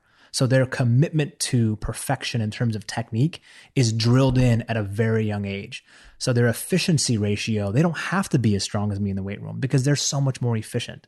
That's what it came down to. This, by the way, has another beautiful parallel to swimming, right? Mm-hmm. I mean, unlike cycling, in swimming, the relationship between the power you can actually generate and how you can transmit it to the water is elusive. And I don't know if the guy who wins the race is necessarily the strongest on land. It really doesn't matter. It's so much more about avoiding drag and efficiently putting your muscle into the go. So in that sense, it's much more like skating where there are certain swimmers who have some of the most unimpressive physiques. I mean, Phelps has such an impressive physique to begin with. Right. It's sort of the best of both worlds, but there are some really ridiculously scrawny looking, pathetic swimmers who like biscuit chested dudes that can't like literally can't do anything. But when they get in the water, they sure as hell can do something. Sure. It's very much the same way with speed skating. And I saw that. And when the first thing I recognized was their ability to copy each other was unlike anything I've ever seen. When you go watch a US short track speed skating practice, everyone skates entirely different. You can pick out who's who. When you watch a Korean speed skating practice, they all look the same. You get a couple of guys that stand out, but for the most part, and it's beautiful to watch. They're very quiet. They don't make a lot of noise when they go around the corner. They're extremely efficient. And I remember the first day that I showed up, we broke like 5 world records in that practice. And 2 of the girls who were leading, by the way, in the 3,000 meter, we did 5 times 3,000 meters, 5 times 27 laps. 2 of the girls I never ended up seeing for the next couple of years. They never made the team. And they were the ones who were leading this from start till finish, breaking the world records. So they just have a mass talent pool of skaters that they can just pick and choose from. And just like the old school Eric Heiden era of like survival of the fittest, we're going to pick out the pure genetic monsters who not only technically are the most efficient, but also can handle the greatest amount of volume and load and training. They are going to rise to the top. And usually the South Korean skaters only last 1 or 2 Olympics at the absolute most before they're just gone. And they just like literally like overnight, they get replaced by the next cog in the machine. They can't even make the team. Wow. Yeah. So my whole goal for showing up in Vancouver was in 2002, I was dominant. 2006, I had won a gold, probably could not have replicated that. And in 2007, I was losing my dominance in the sport significantly, and people were skating so fast. And there was that mostly just apparent to you, or do you? Because usually the athlete's the first to figure that out. Yeah. Or was it also visible to those around you? I think people started to notice that I was no longer this undefeatable, unrecognizable, unknown mystery athlete from the U.S. Everyone knew my strategy. Everyone knew my natural gait and rhythm of skating. And it was like do or die. I wasn't dominant and I wasn't winning. I was winning, but I wasn't winning with the same fashion I was where people were like, oh my God, that guy just smashed the pack. So was there a period then between 07 and 10 when you were even wondering if you would come back? It was not wondering if I was going to come back because I'd already committed. It was more, how do I actually get to the games and have a chance at medaling? That was the conversation. Like, how can I win against this next generation of South Korean athletes that I've never faced before who are so fast and so good? How old are they? You're now 25, right? 26? Yeah, they're 18, 19, 20. That was usually the range. Which is interesting because if you really think about it, for a male speed-based sport, you should still be able to peak in your mid-20s. Yep. For whatever reason, it was always a young man's sport, short track speed skating. I think a lot of it's got to do with flexibility and the way in which you move. And maybe there's no correlation in any capacity, but that's just what it was. In 2002, a lot of the heavier guys had to retire before 2006. They couldn't meet the cut. The sport had changed. From 2006 to 2010, a whole next generation of guys retired because, again, they couldn't meet the cut. The way that we trained, the focal points, what was important during training, the elements that made you a fast speed skater are all changed. And we had a big coaching turnover. So we went from a Chinese coach. Originally had a Canadian coach, American coach, to then a Chinese coach, to then 2 Korean coaches who threw everything out the window when it came to sports science and said, we are going to take you, Apolo, and change the way that you technically skate. And physiologically, my goal was to show up as a different type of an athlete that they would never prepare for. So I want to change my natural gait and rhythm. I can't help but bring the Rocky metaphor back. This is when Rocky comes back to fight Clubber Very Lang. similar, yeah. Because he gets killed by Clubber fighting Rocky style. Correct. And then Apolo comes back to train him. I'm grinning as I say this because I realize it sounds so stupid, but it's really the example, right? It's like you can't come back and fight Clubber the same way. You got to lose like 15 pounds and you actually have to box instead of slug. Correct. If I want to be competitive, if I took the same strategy of success from 2006 and 2010, I won't make the semifinal. That's apparent. And so that meant I had to make drastic changes. And you realized this by 07? By 07, so you had 3 years to change everything. After I had gone to Korea and skated and recognized and knew what I was really up against and saw this next generation of South Korean athletes who were training there that would be the ones that I would compete against. And also recognize also when I stepped on the ice in 2010 and look in the coach's box and see that I would have skated against 80% of the coaches because they all had retired and became coaches of those national teams who were then coaching their athletes to beat me. They know me better than anybody. They'd seen me for 15 years at that point, right? Technically. Wow. So the goal was to show up as someone who they couldn't prepare for. Different strategy, different mentality, different training. And that meant drastic decisions and changes. And so I hired a strength and conditioning coach who lived with me at my house in Salt Lake City, Utah, to watch and monitor every single thing that I ate, every single extra training regimen that we did. And I was the guy that I was never like, you never had to push me to train more. It was like, okay, we need to figure out how to rest a bit. Yeah, like let's figure out how to do some things a little bit better here. And so it became a huge emphasis on recovery, a massive emphasis on nutrition, which is recovery, and just making sure that everything that I was doing was correlating with my end result, which was being, let's be this light, let's maintain this strength. And I know if I can at least do those 2 things, I've got the unique technical ability to at least get myself to the podium. And it was a struggle because I love to eat. I love food. I'm always hungry. And at 153, there's not a lot of weight to lose. Like my skin was very thin around my legs. It was all muscle. So I had to go catabolic. I had to lose excess muscle mass that wasn't being specifically derived from the sport and perhaps was being generated from the weight training that we were doing, whether it was deadlifts, whether it was pulls, there was no more. In 1999, we were still doing bench press. right? It's a part of our like weight training program. Right, That makes no sense in terms of short even those cleans really, I mean, you could argue there was obviously an explosive benefit there's to the probably cleans, like 2.5 to 3 pounds there, probably in upper body mass, right? That you just don't necessarily need. Now, the benefit from those is incredible. Yeah. And looking back, I probably should have incorporated some specific type of Olympic or deadlift like activity, but I was so hyper focused and obsessed with losing weight. I remember writing down on these little Post-it notes and putting them all throughout my house, the weight, and then like, you know, and then like 0 regrets, like make sure you get to the Olympic Games with 0 regrets, regardless of your outcome there. You have to arrive leaving absolutely no stones unturned in your preparation. And you wrote a book by this title years later. Yeah. That was just because that was your mantra. My mentality. And I was doing like dumb workouts. Like I had 2 training sessions with the Olympic team, and then we would do an additional 1 or 2 on top of that every day of the week, with the exception of Saturday and Sunday, which was pure recovery. Saturday morning, we would skate. Saturday afternoon, it was recovery. Sunday all day was recovery. But the rest of the time, I was doing these crazy sprints and intervals on a treadmill that my strength and conditioning coach could monitor and watch my gait. We would try to change the way that I naturally ran. So we increased the cadence.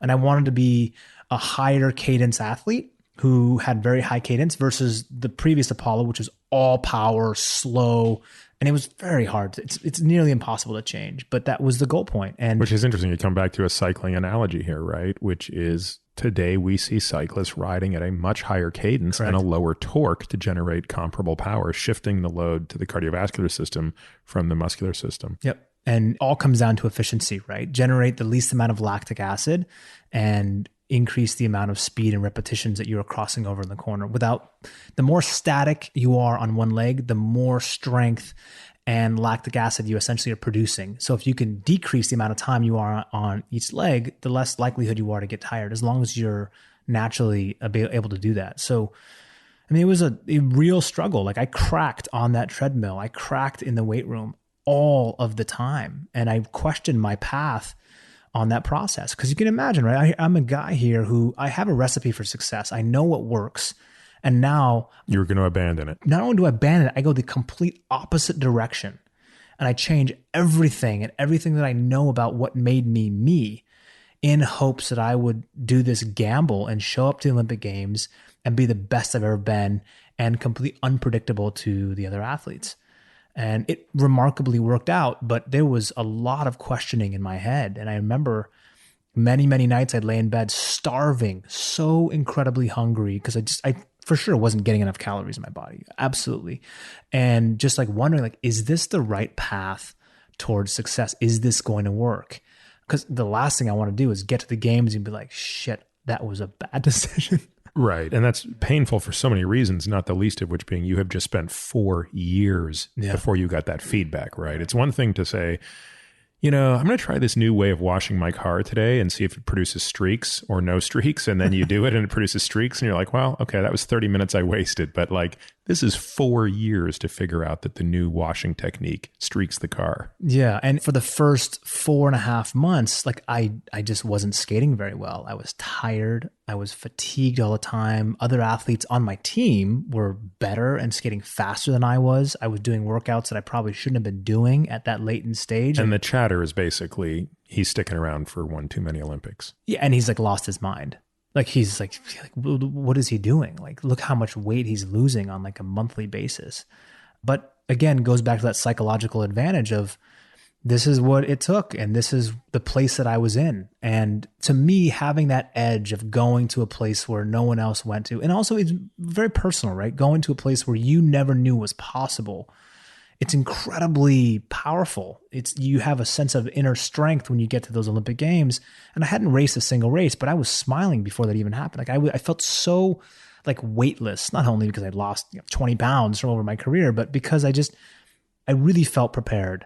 Could I have done it differently? Absolutely. Could I have gone back and implemented sports science and other elements that we now know would have dramatically increased my performance ratio? Yes, but the process of going through that and hardening my mentality and going through those dark times where you're questioning yourself, being in the sauna alone every day, sweating and meditating and visualizing to be your absolute greatest potential thinking about not an almond more or an almond less that goes into your body like on a daily basis. Like that obsession is fatiguing, but also really beautiful thinking back. And I miss it immensely, but it was a huge burden and weightlessness and victory, personal victory that took a whole team to get me to that point when I arrived in Vancouver and had an incredible Olympic Games. Didn't actually end up winning a gold in those games, but still feeling like I won and having the most consistent Olympics I ever had in my life. And that transition from 07, 08, 09, as you're completely changing your style, completely changing your body, changing the way you train, adjusting to a sport that is still basically in probably a profound evolution, more so than a sport that's been around for hundreds of years, or at least been an Olympic sport for 100 years. It's still in that growth curve of figuring out the balance between technical versus strength versus power. What was it like to go back to Korea was it in 07 you went back? To live in Korea was in 07. Yep. And I know we sort of talked about this before, but you had kind of an interesting homecoming back to Korea post 02, right? Right. Which was in 04. We kind of glossed over that a little bit, but for 2 years you didn't go back, right? Yeah. So after the 2002 Olympic Games, when I had won that gold medal in the 1500 meters and the South Korean was disqualified, thus began this like really interesting relationship with the country of South Korea. I think I had mentioned that I was the second most hated person in South Korea. First was Osama bin Laden. We received 16,000 death threats via email, which crashed the United States Olympic Committee servers during the Olympic Games. So instantaneously, we knew that that country was very unhappy with what had just happened. And it was a subjective call, not made by me, but made by a referee who was the corner judge who decided to think that there was a cross-tracking penalty, and I was awarded. Could have went either way if you replayed the race again with different judges. So fast forward to the 2002 World Cup, Soccer World Cup, and it was Korea versus United States. A Korean athlete scores the first goal, rips off his jersey. Underneath the jersey, painted on his back, is my last name, Ohno, Ohno. And they essentially do a replay of that race on the soccer field and pretend, and they throw the arms up and everything, basically showcasing that they think that that was a misstep in the judging call and I should not have been awarded the gold. So they were really infatuated with that result. It was also a time in which I think anti-American sentiment within the country was at its probably peak. And, you know, a lot of people were kind of pointing fingers about things that were happening inside the country that involved Americans and could have been penalized, should have been penalized for their actions in the country, and they weren't, and they were let off. And so they thought that this was not okay. And, you know, outside these decisions in courtroom areas that these things were happening, like people were chanting my name as if I had anything to do with any of those incidents in any capacity. So again, it was a really sensitive time. And it escalated even further because these death threats continued on throughout the year. So much so that like my face was on toilet paper inside Korea where they were selling this. And you can imagine, like, that's a crazy thing to have happen. I had a lot of friends who were in service, who were in the country, and they were like, dude, you are not liked in this country. Like, do not come here. It's not okay. Like, people, they don't even watch speed skating. They don't know the sport. They don't know you. They just know they're supposed to hate you. And so this spread, this nationalism inside South Korea was always strong, and they're very patriotic people and very passionate. And they got behind this thing that I was not the good guy. And we compete every single year in these World Cups, right? So from 2002 to 2004, we had probably 3 World Cups that were supposed to be in Seoul. All 3, we opted out not to go. Now, those are important World Cups. Those give you the world ranking in order to get best seeded for your world championship. So it had to be pretty devastating for us to not go. And we just didn't know what the threat was going to be. We didn't know if it was going to be real. We weren't certain of, all it takes is one crazy person to make an action and something could happen. And my father definitely didn't want me to go. I'm the only son. He felt that the threat was real and it just wasn't worth it. It's only sport, right? Why would you put yourself in danger and at risk? And to me, I felt I was really hurt, I think, emotionally, because I grew up around the Korean culture. Like, I was obsessed with the Korean skaters. I had Korean coaches. I looked up to them. I had Korean friends growing up in Federal Way, Washington and Seattle, Washington, and I ate the food. I understood it. And so I just felt like it was very unwarranted because they never heard my side of the story and they didn't know me as a person, but instead I was judged by a preconceived notion or speculation that wasn't accurate. And so getting that across a huge language barrier is impossible. So my only thought was, well, in 2004, I have to go there. And so finally we made the decision as a team to go to Seoul to compete. And upon arrival, we were told that the risk is still there. There's going to be bodyguards, but I had no idea what to expect. I'd never been in this position before. And upon arrival in Incheon International Airport, there was an empty baggage claim, meaning they cleared out the baggage claim, the area that we arrived at. And it was like 100 to 200, maybe 300 plus security guards and police who were standing shoulder to shoulder to block out the Korean media, in which there was like hundreds of people there and fans trying to take pictures and get interviews, because it was it's like my first time coming back. So I'm like the second most hated person in the world. Now I'm back to compete on their home soil in their view to see who the best is. So like this is their rematch, right? Now, it's not the Olympics, but this is their rematch. This is their opportunity to prove for once and for all that it was a complete fluke that I won during those games and it was the bad call. And the skater that you defeated in '02, was he still skating? He retired. So this wasn't even really about you and him anymore. This is about you and a country. It was about me and a country, about me versus South Korea, which is really insane. Yeah. For many different levels. But looking back, it made me a lot stronger mentally and it made me train like a complete monster. Every waking moment, I was driven a lot by my pure fear that the guys on the other side of the world were better, more prepared, younger, more talented, genetically gifted, bodies suited for the sport of short track speed skating.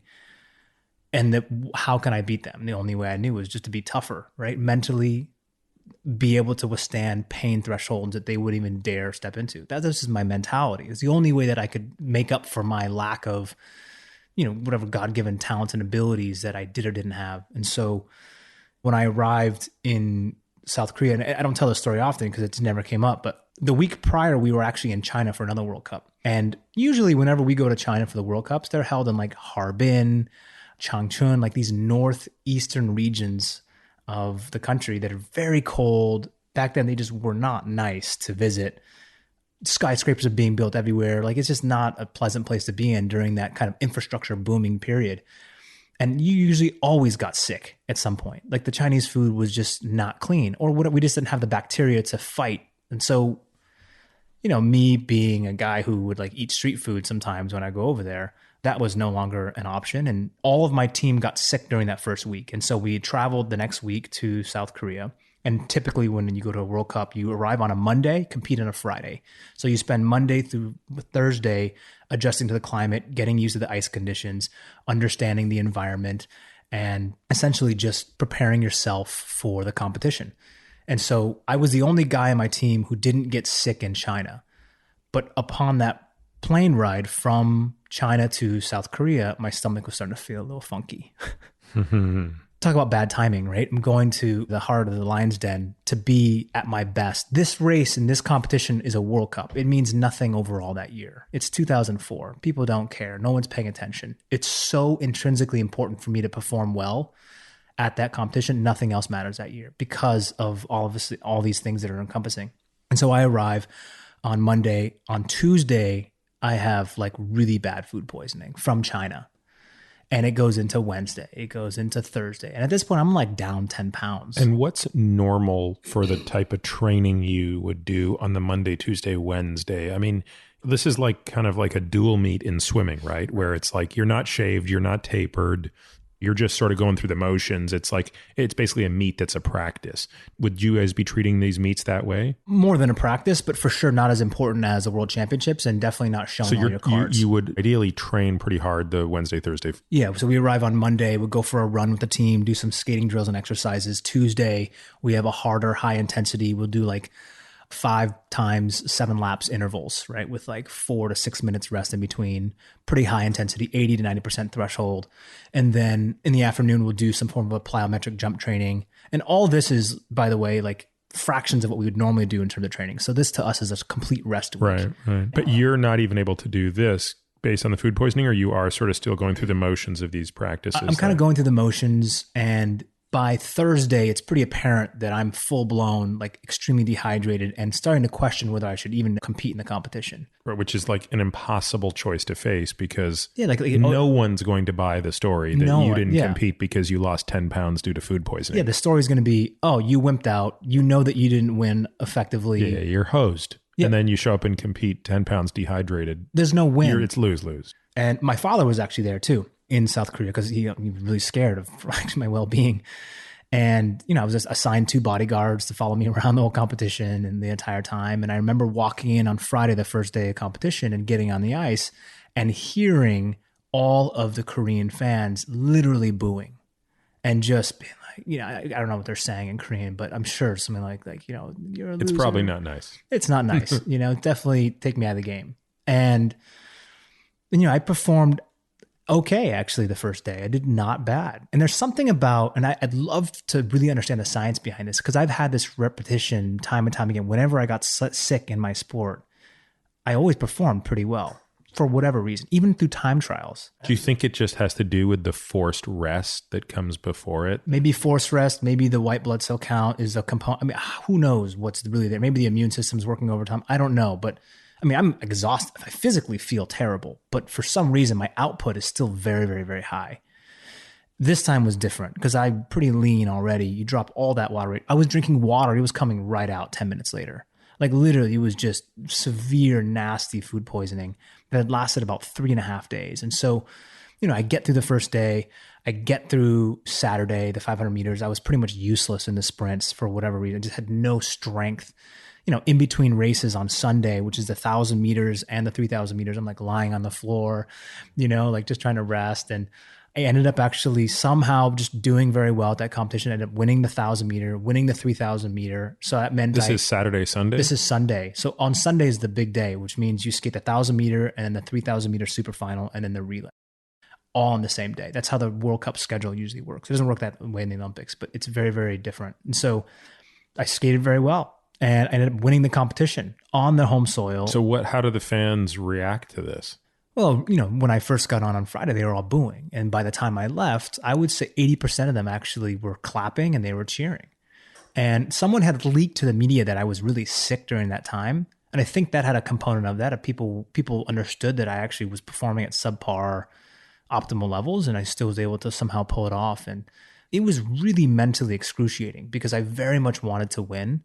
But not because I wanted to beat them, but because I wanted to prove. Like to me, it was like, look, I'm this legitimate. Wasn't a fluke. Like I am a competitive athlete who, on any given Sunday, can win. May not win every 10 times, but I'll win at least one of those 10 times, right? And I wanted to showcase that, and just kind of searching and reaching for respect because I didn't get that when I first arrived. Like it was like basically, the thought process was you did not deserve to win and you cheated to win. And I didn't feel like I did. And so the only way to retract those statements from those people who were making them was to try to go there and win wholeheartedly, openly. And I did in that manner. And so that was the first change in our relationship in terms of being the most hated to having respect for me as an athlete and as a sportsman, to actually like going to the airport and then people having like fan club signs. And this happened within the same trip? This happened the same trip. Meaning you described your arrival, but by the time you departed,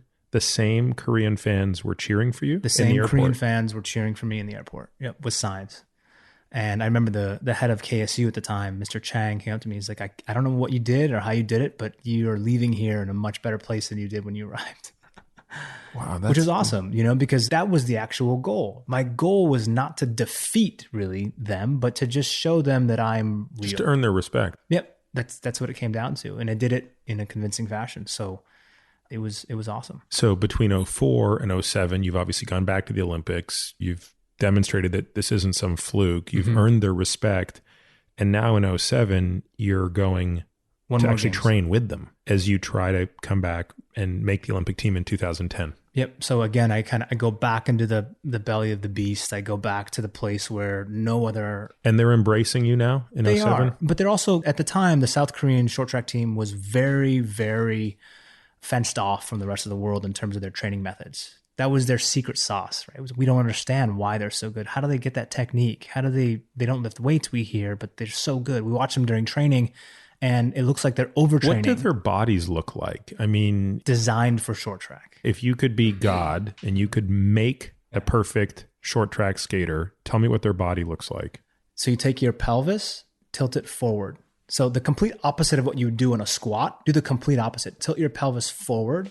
Okay. And so your lower back is now rounded, have a shorter torso, longer legs, thinner in frame naturally, and basically zero upper body weight, because then you can strengthen your lower body very easily. That sounds like a cyclist. Yeah. That's the tilt you put into a cyclist's thoracolumbar spine. Yeah. No upper body, all lower body. That's how you design it. And strength to weight ratio, that's strangely off the charts. Yeah. That's the perfect speed skate. And there's a few that exist. I actually wasn't one of them. My proportions are actually, my legs are a little bit too short. My torso is a little bit too long. And you're pretty muscular all around. Like you don't have sort of that emaciated upper body. No, I didn't naturally. But the South Korean athletes, men and women, had this naturally. And so when I watched them skate, I recognized right away, I was like, these guys aren't thinking about their technique when they're going through the corner. It's natural. Like they're just skating. It's like walking. You don't think about left, right. You just walk. When you go for a jog, the same thing. You're not thinking about which foot is in front of the other. That's what it's like when you don't understand speed skating, is you're thinking, let me tilt my left hip in, let me put my right shoulder down, maybe make sure that my shoulders and my hips are level with the ice, no matter what angle I'm skating at. Make sure my nose, knees, and toes are in line at all times in all periods. Like I'm thinking about these things every corner because it's not natural. Really? I remember you once telling me the funniest thing about how you would drive to the rink in that position. Yeah, I was obsessed. I mean, of course, we can't do it on the podcast because we don't have the visual, but like the image of you tilting yourself over the steering wheel, driving that way to mimic the corner, it never became autonomic. You never got to the point where you could make that turn and perfectly line up without a single thought. I trained myself to do it automatically, but I don't think it was a natural feeling for me. It took years and hours of obsessive driving with like all the weight on my right hip, with my left hip, like imagine driving and you put all the weight on your right leg and your left leg is not even touching the ground. Okay. And your left hip is actually raised a little bit and your left hand is on the steering wheel and your right shoulder is down. Like that's an uncomfortable position to be in every single day to and from the ice rink. And I did it because I just wanted to feel natural. I wanted to skate as natural as I saw the other skaters skating. I love this kind of stuff. I mean, that's what I sort of enjoy about having a discussion like this is I think so many people, if they're sort of watching you on TV or they're watching Phelps or they're watching Lance Armstrong or they're watching, pick whatever great athlete, I think people just assume like it just came so easy to them. But I don't think they realize that the best of the best have this ability to force themselves to do this type of work, which is not to say that there isn't a natural talent. I think the best of the best combine natural talent with sort of, whatever, but you don't even have the same sort of physical dimension advantage that some of your peers would have, but it's this complete obsession. It's this like, who would even think I'm going to use the extra hour a day I'm driving to train speed skating? Yeah. It's all I cared about. It's all I thought was important. It's all that mattered in my life. And when you prioritize that as being the sole significant piece of your life from waking moment till you close your eyes, and hopefully when you're sleeping, you're thinking about it too, it changes your perspective on how you live your life and what actually you do on a daily basis to impact you. I mean, I want to come back to finish your career, but I can't help but at the moment ask a question that I'm afraid I'll forget to ask if we go back to the Olympics, which is, now that you're not a professional athlete, do you still have that level of focus, or is that something that is very difficult to maintain for, a prolonged period of time? In other words, do you now relish the fact that you didn't have to think about what we had for dinner? Like you could eat as much as you wanted and you can now sit here comfortably and like, you're going to drive home tonight and you're not going to have to contort yourself into some crazy position. I mean, what's the new guidance system you've applied to the missile that is your life? It definitely have the same, I think, quirks that I did from sport that are transferring over to my life. I now recognize them. When I was training as an athlete, I didn't recognize them. I didn't know what they were. I just thought that that's what I did. This is the things that me driving in that way to the ice rink was normal. That's not normal. That's not even normal for an athlete. It's really not. probably borderline unhealthy psychologically to be that obsessed at that level all the time. There wasn't one day I went to the ice rink, I didn't wake up and didn't want to be there because it wasn't a choice. There was no, do I want to go? Do I not? That wasn't even a conversation. So now, concentrating on the different projects that I have and delving into areas where I don't have the experience, I don't have the time spent and education, it really helps because I completely immerse and I spend hours and hours and hours on certain elements. Is it in the same intensity? Probably not. It's difficult to relate that in the same way, but for sure the traits and attributes that I developed as a short track athlete, for absolutely sure, they are beneficial attributes to apply towards specific parts of life. And also just the fact of feeling like when you look at life, no matter how bad shit gets, you can always come back.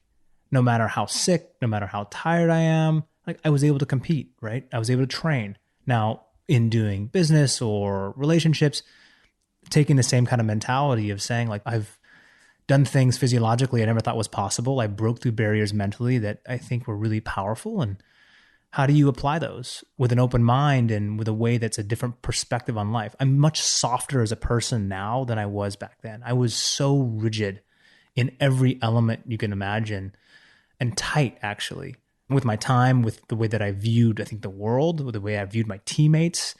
It made me probably unpleasant to be around on the ice most of the time because I wasn't there to make friends. Did you have significant relationships with, a girlfriend or something during that period of your life? Kind of off and on, but none that really were, no, nothing that I would really say like this was, not like what you enjoy today. No, totally different. But my view is different. My life really kind of began after I retired from the sport. I learned so much through it, but I really recognized that my life began when I decided to not come back to the sport. And it was really beautiful to be able to do that. Why is it that many athletes can't articulate what you just said on two levels? The first being, I'm amazed at the number of athletes that I meet who, once they're done with their sport, they can't seem to apply that greatness to the next chapter.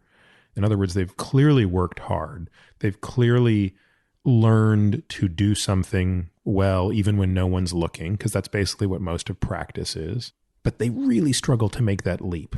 And then secondly, for many athletes, sadly, once the lights are gone, once nobody knows your name, there seems to be this depression that sets in. And maybe depression might be too far on the pendulum, but there's this sense of their purpose is over, right? They don't think about what that next chapter looks like. Did you struggle with any of those things at all? And are we just seeing you now on the other side of that where it looks like everything's worked out? I mean, was there ever a challenge where you thought, oh my God, I don't ever get to carry a flag. I don't ever get to put a medal on my neck. I don't ever get to be on TV for being the best athlete or something. I mean, was that a transition? It was an incredibly difficult transition, and one that I don't talk about that much, but I don't care who you are. And I heard a podcast, I'm going to say like a couple of years ago, which I really resonated with it. And it was talking about SEALs coming home from war and feeling so out of place in normal society that they can't wait to go back. Not that they love war. They hate war. They don't like what it is, but they probably love the purpose. They have the camaraderie a purpose, and the purpose, right? And they feel like this is what they're supposed to do. There's a sense of belonging and a sense of purpose, like you said. In the Olympic space, you have one single focus for a long time, 4, 8, 12 years. Nothing in your life matters more than that sport. And everything you do is generated to be important in that sport. And if you win, you're celebrated, which makes it even more dangerous because now there's a level of expectation that you are going to carry this flag further.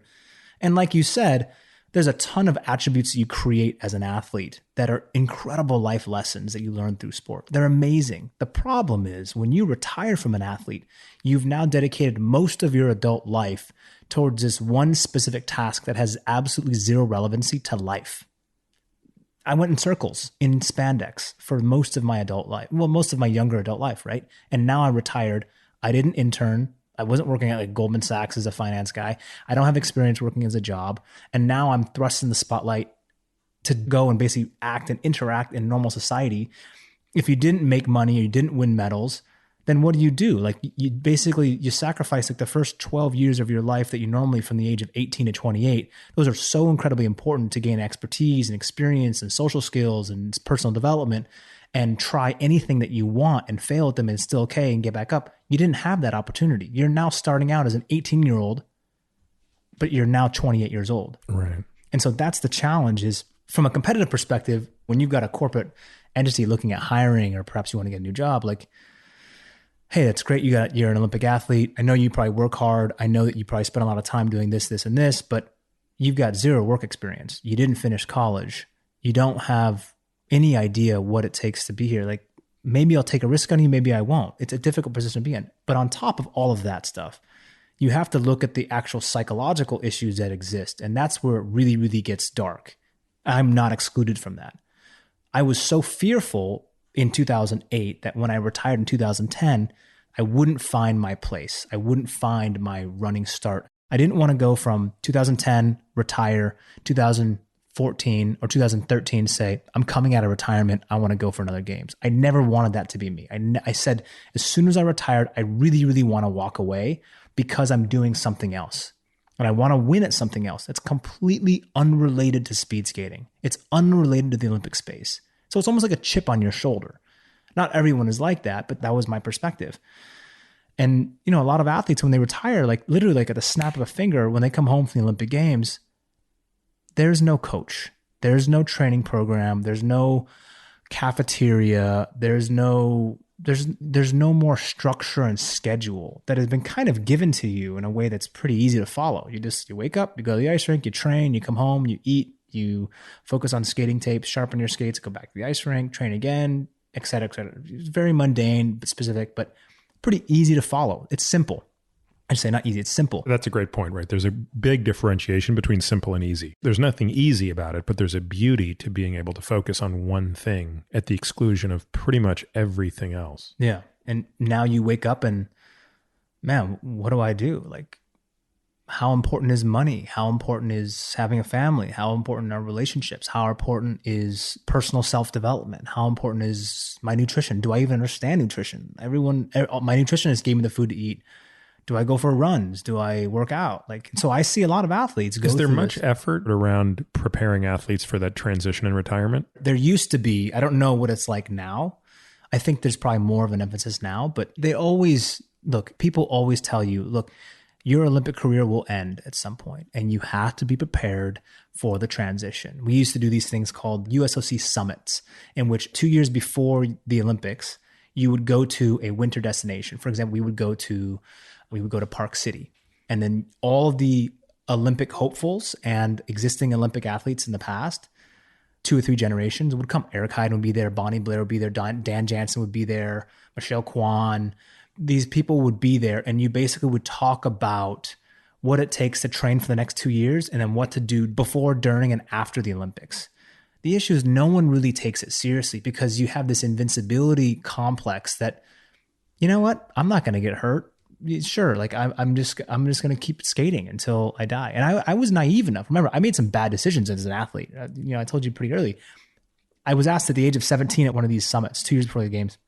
It said like, Apolo, like, what do you want to be remembered for? And I wrote down, like, I want to be the most decorated Winter Olympic athlete of all time, the greatest speed skater to have ever lived in short track speed skating. And they put that in the Steiner Ice Arena in Utah. I forgot about this. But the things that I learned there were so important. But people could tell me all the time. And someone asked me, like, what do you want to do when you retire? I was like, what do you mean when I retire? Like, I was built for this sport. I'm supposed to be here to motivate other human beings throughout my actions on the ice. It's very naive to say. And I for some reason, I just thought that it was okay to live that life. It was like I didn't have a parachute. I lived that way in speed skating. On one side, it's beautiful because there is no plan B. And when there's no plan B, you really commit to plan A. You better make sure that plan A is going to be executable. That's the burning of the ships, right? Yeah.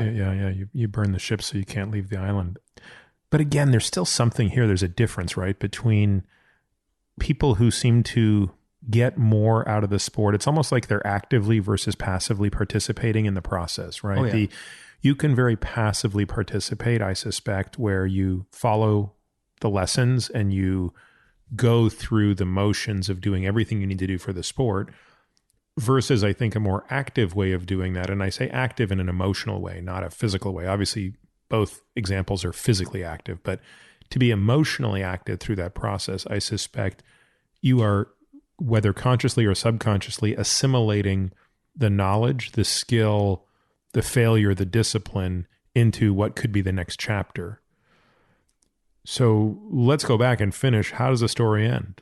It's '08, it's '09. So '09 is really the last major competition before the Olympics, right? It's the World Championships. They're being held in Beijing, and I'm competing. And there's one other U.S. short track athlete who was my junior. He started speed skating because he watched me in 2002. Now we're competing on the same team. He's from the same area I grew up in. I used to be his idol. And I always used to look at this kid and be like, this kid's a lot better than he actually realizes. Once he realizes how good he is, he's potentially going to be world champion or Olympic gold medalist. And throughout this process at the World Championships, I just performed suboptimally. I wasn't a major contender. I wasn't a top tier guy to win. I wasn't on top of the podium. I think I got like 5th at the Worlds. The World in '09. Yep, I got to go back and check, but. And it was the first time I watched from after the competition, we have a banquet. All the athletes are there. Everyone's getting awarded. You go in the podium, getting your checks. And it was the first time in a long time that I didn't have the spotlight. I wasn't the guy that people were talking, man, that race, oh, that pass. Oh my God, so powerful. Like, it was not about me. And I was like, oh man, this is weird. Is this what it's supposed to be like? Do I just start to dissipate and just kind of wither away? And I used to be good and I'm still respected, but just don't have what it takes anymore to be competitive. And I'm kind of losing that edge, and I can't keep up with the evolution of what's happening in short track because the body types are changing and the training is changing, the athletes are changing. And so I left there really, really, really worried and upset. And also hearing that chatter again about, I don't think that Apolo is going to be actually on the podium in 2010, which is a big different conversation. I've been at that level for 10 years now at the top of my game. In the year 2001 season, I won every single race that season. And both the Korean athlete who I, had that tussle with and that Marc Gagnon character from Quebec both came up to me during that race and was like, you are the greatest athlete to compete in short track speed skating. Like, 2 champions that I look up to and idolize said that to me. To now being at a point where no one was talking to me. You're not even on the podium. I'm not even on the podium. But not only that, people aren't even taking my lap times during practice anymore. Wow. So like, this is psychologically damaging because from a confidence perspective, you race differently. And I started to recognize that other athletes aren't respecting me on the ice the same way they used to. I used to be able to actually have an off day, but if I just kind of attempted a pass at someone, they just let me in because there was so much respect for what I had done in the sport before that no longer existed. People skated as if I was just like a random skater. Yeah. So this huge psychological advantage you brought to the start line was gone. And so it really made me dive deep and say, okay, like, look, this is my last chance at really trying to show up differently. And I think that, my Korean coaches have kind of been telling me, they're like, look, the Korean coaches themselves, they know you so well. They studied you from 2002 until today. You're the only thing that mattered to them. So like they watched every single race you've ever skated time and time again. And they have pawns in their skating rinks to basically mimic your skating, just like a boxing, like your sparring, like a sparring partner. So they have guys who try to mimic the way that you skate in that style, so they can practice against you every single day. We didn't have that. We didn't think about it like that. They were a different level. And so I went back to my house in Utah and I said, man, I'm going to go back to kind of where I developed my strength. And I said, I'm going to go spend a summer in Colorado Springs alone. I drove there. Was there some part that thought maybe I should just retire? Because it's one thing to go through what you went through. It would be entirely another thing to fail on the Olympic stage. Yeah, I didn't want to give up. That's for sure. I still believed. This is interesting. I mean, let's explore that for a moment because I got to be honest with you, man. I don't know that I would have had the intestinal fortitude to continue. If I really felt like I'm on the decline and every day I'm getting a little less good and everybody around me is getting a little bit better, I don't know. Maybe that's why I'm not Olympic champion. Like, I mean, that's kind of a remarkable inner confidence. And did you explicitly or implicitly tie that back to some of these other difficult things you'd been through, including getting thrown out in the woods when you were in the summer of 98 and things like that? I did, but again, you're like, did you talk about this with your dad? I mean, who were... I did extensively. He was my confidant. And there's 3 people in my life who were my confidant. It was my dad, one of my best friends, Ian Baranski, who was basically living in my house in Utah as like a training partner. And then John Schaefer, the guy who I brought in to live and train me during that period of time. Those are the 3 people who I really, really had conversations with. John is the most optimistic, positive person on the planet. Like, there's nothing he believes that can't be accomplished through strength and focus. And so his thought was, oh, it doesn't matter. You're going to come back. You're going to crush everybody. You're going to smash everybody. You're going to skate lap times that don't exist. My dad's more realist. Ian is a very, very, very strong, different view. He's much more of a realist. And, he saw me. So what was the view between the 3 of them? My dad didn't really have an opinion, right? He's more just like, look, I support what you have to do to make sure you really go through the drawing board and develop a plan.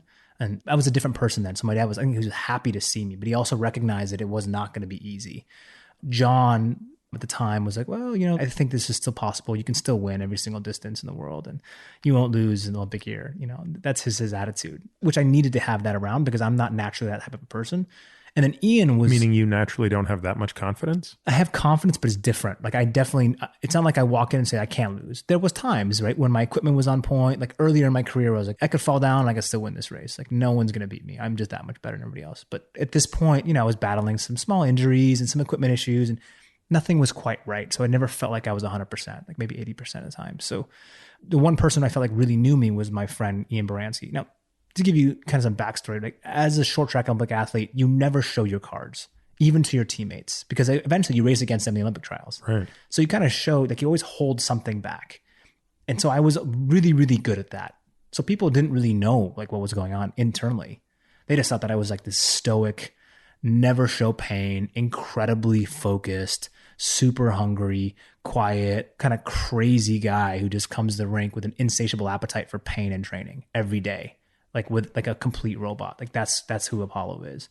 And that's what I wanted the people to believe, right? The reality was, and who I needed somebody to kind of confide in, was Ian, my close friend. And, Ian was my first roommate when I was traveling on all these years, like when I was 12 and 13 years old. So he knew me from when I started till to this point.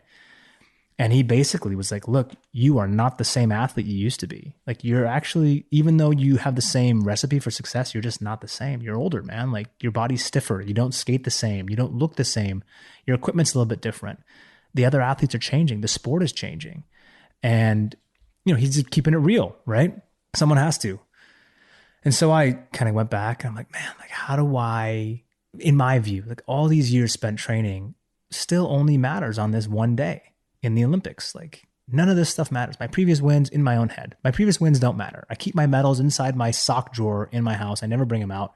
I don't want to think about that I won. I want to think about that I'm the underdog every day. So I said, I got to make some huge, huge changes. And so a week after the World Championships, I'm back in Salt Lake City. And normally you take like a decompression period and you really, really think about things. And I was going to stay there for about a month and then potentially go somewhere else to train. I just packed my bags like one day and I just left. And I drove all the way to Colorado Springs, checked myself into the Colorado Springs Olympic Training Center and began training. So the Olympic team moved from Colorado Springs to Salt Lake City in 2007 to train. So the speed skaters were no longer in Colorado Springs Olympic Training Center.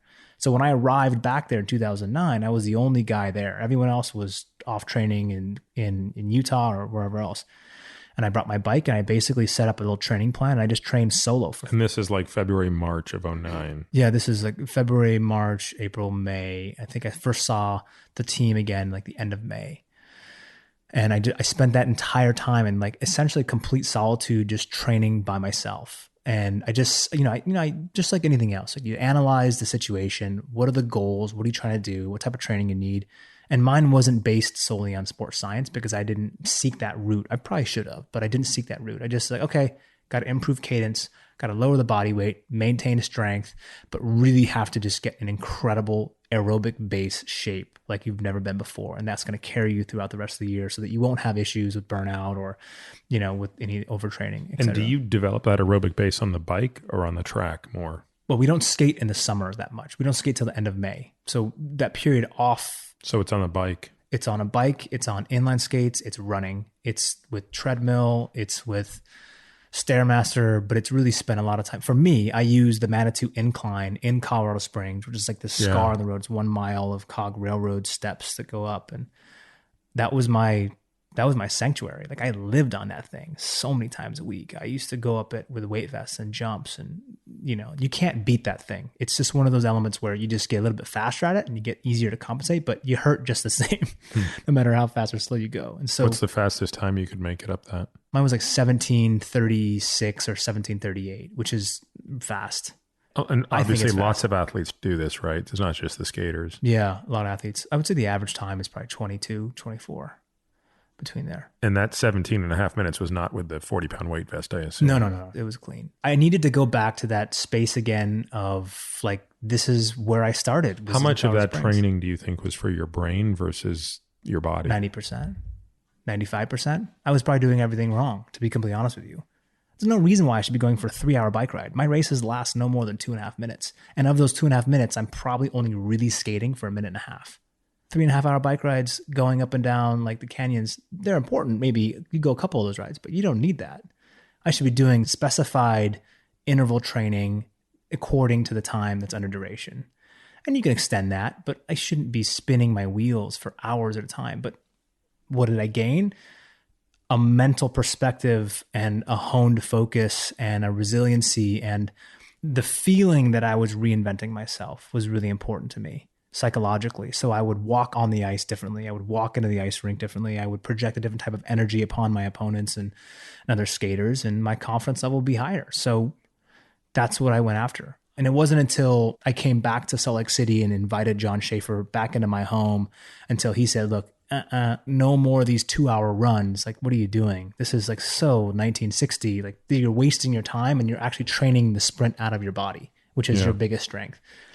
And then I kind of explained to him my goals, and we began that journey towards shedding all of that weight, and it was excruciating. And so how the story ends is arrive in Vancouver, BC, 2010. And going into the Olympic trials, had you gotten back in enough shape that most people felt like you'd make the team? Yeah, everyone knew I'd make the team. It wouldn't be as dominant as it normally would be, but for sure I'd make the team. So that's a big improvement over where you were at the Worlds earlier in the year. Yeah, I think so. I think it definitely came a long way. And technically I'd improved a lot, and people had seen some big changes in my body. And going into Vancouver, you've already figured out like this is your last Olympics. Internally. I didn't tell anybody, but internally. I've always wondered what it felt like for multiple Olympians, like, when Phelps rolled into Rio, how bittersweet it is in a way, because I don't know, like, do they appreciate it more then or the first time? Because you'd think, well, the first taste of this is the greatest, but perhaps in some, like, I'll give you another example that's totally unrelated. Like, I have 3 kids, right? And you've met them all. And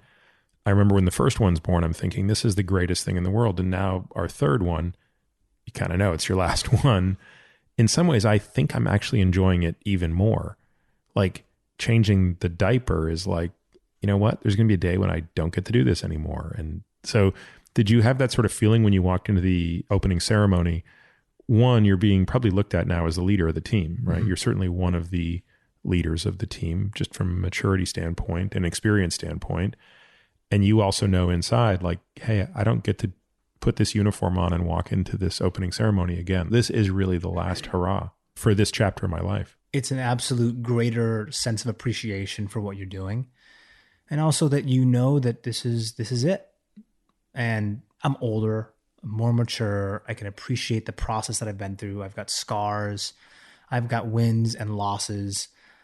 Mentally, you've gone through a lot. You spend a lot of time alone. So you've battled your own internal insecurities and demons and self-doubts. And now you're at a place where you feel like you've experienced a lot. So to me, the last games was the best.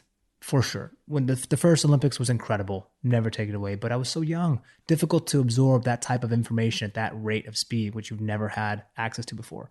2006, different environment, different games, been through it one time, understand it. I know how to do this. I know how to handle the pressure. I know what the sounds are like. Go through the process. The last one, you go walk into the arena, you hear the sounds, and it sounds awesome. Just you have a greater sense of appreciation. And also, you're just really focused on just trying to be your absolute best. So it's not like you're there to experience the moment. because you just don't have time to, right? You're there for a specific task and a goal. And unfortunately that detracts away from your time to be present and experience the Olympic Games for what we see them as. It's this amazing production of the world coming together to compete. We go there and it's just like, I'm ice rink, Olympic Village, ice rink, Olympic Village, ice rink, Olympic Village, rest, recovery, massage, sharpen skates, game time. That's a recipe right there. Yeah, in many ways you do as a spectator even feel bad for the favorites because it's a totally different experience. In swimming, for example, like usually the meet kicks off with the 400 IM. And so if you're a favorite to win the 400 IM, I'm not even sure if you're showing up to the opening ceremonies. You're not.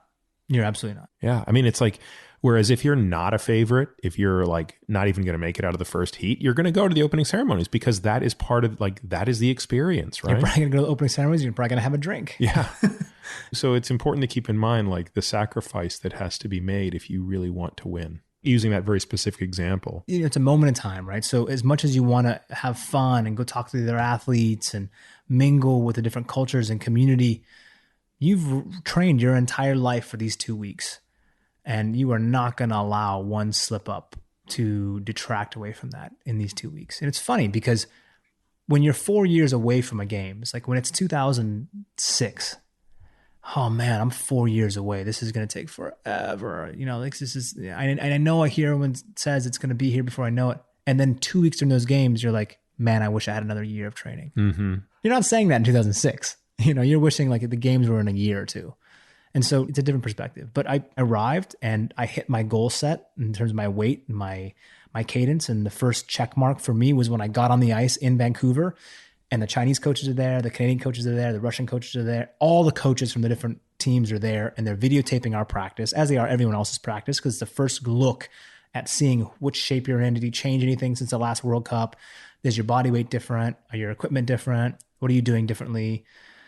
And the first thing that we heard via the chatter that was going on was like, we don't even recognize Apolo. This guy we trained to beat, he didn't show up. Yeah. We got a new guy. A new guy with a new cadence, a new rhythm, a new style of training, a new style of racing, a new tech. Everything was different. That's exactly what we wanted to do. And I had an incredible team to help support that. Not only my strength coach, John Schaefer, but the rest of the Olympic team. And my teammates too were a huge part of that, right? Because we train every single day together.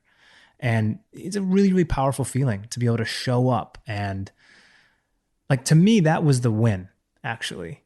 It was before I ever raced. I was like, man, like I went through this, I took a huge gamble. And I wasn't sure if it was going to work.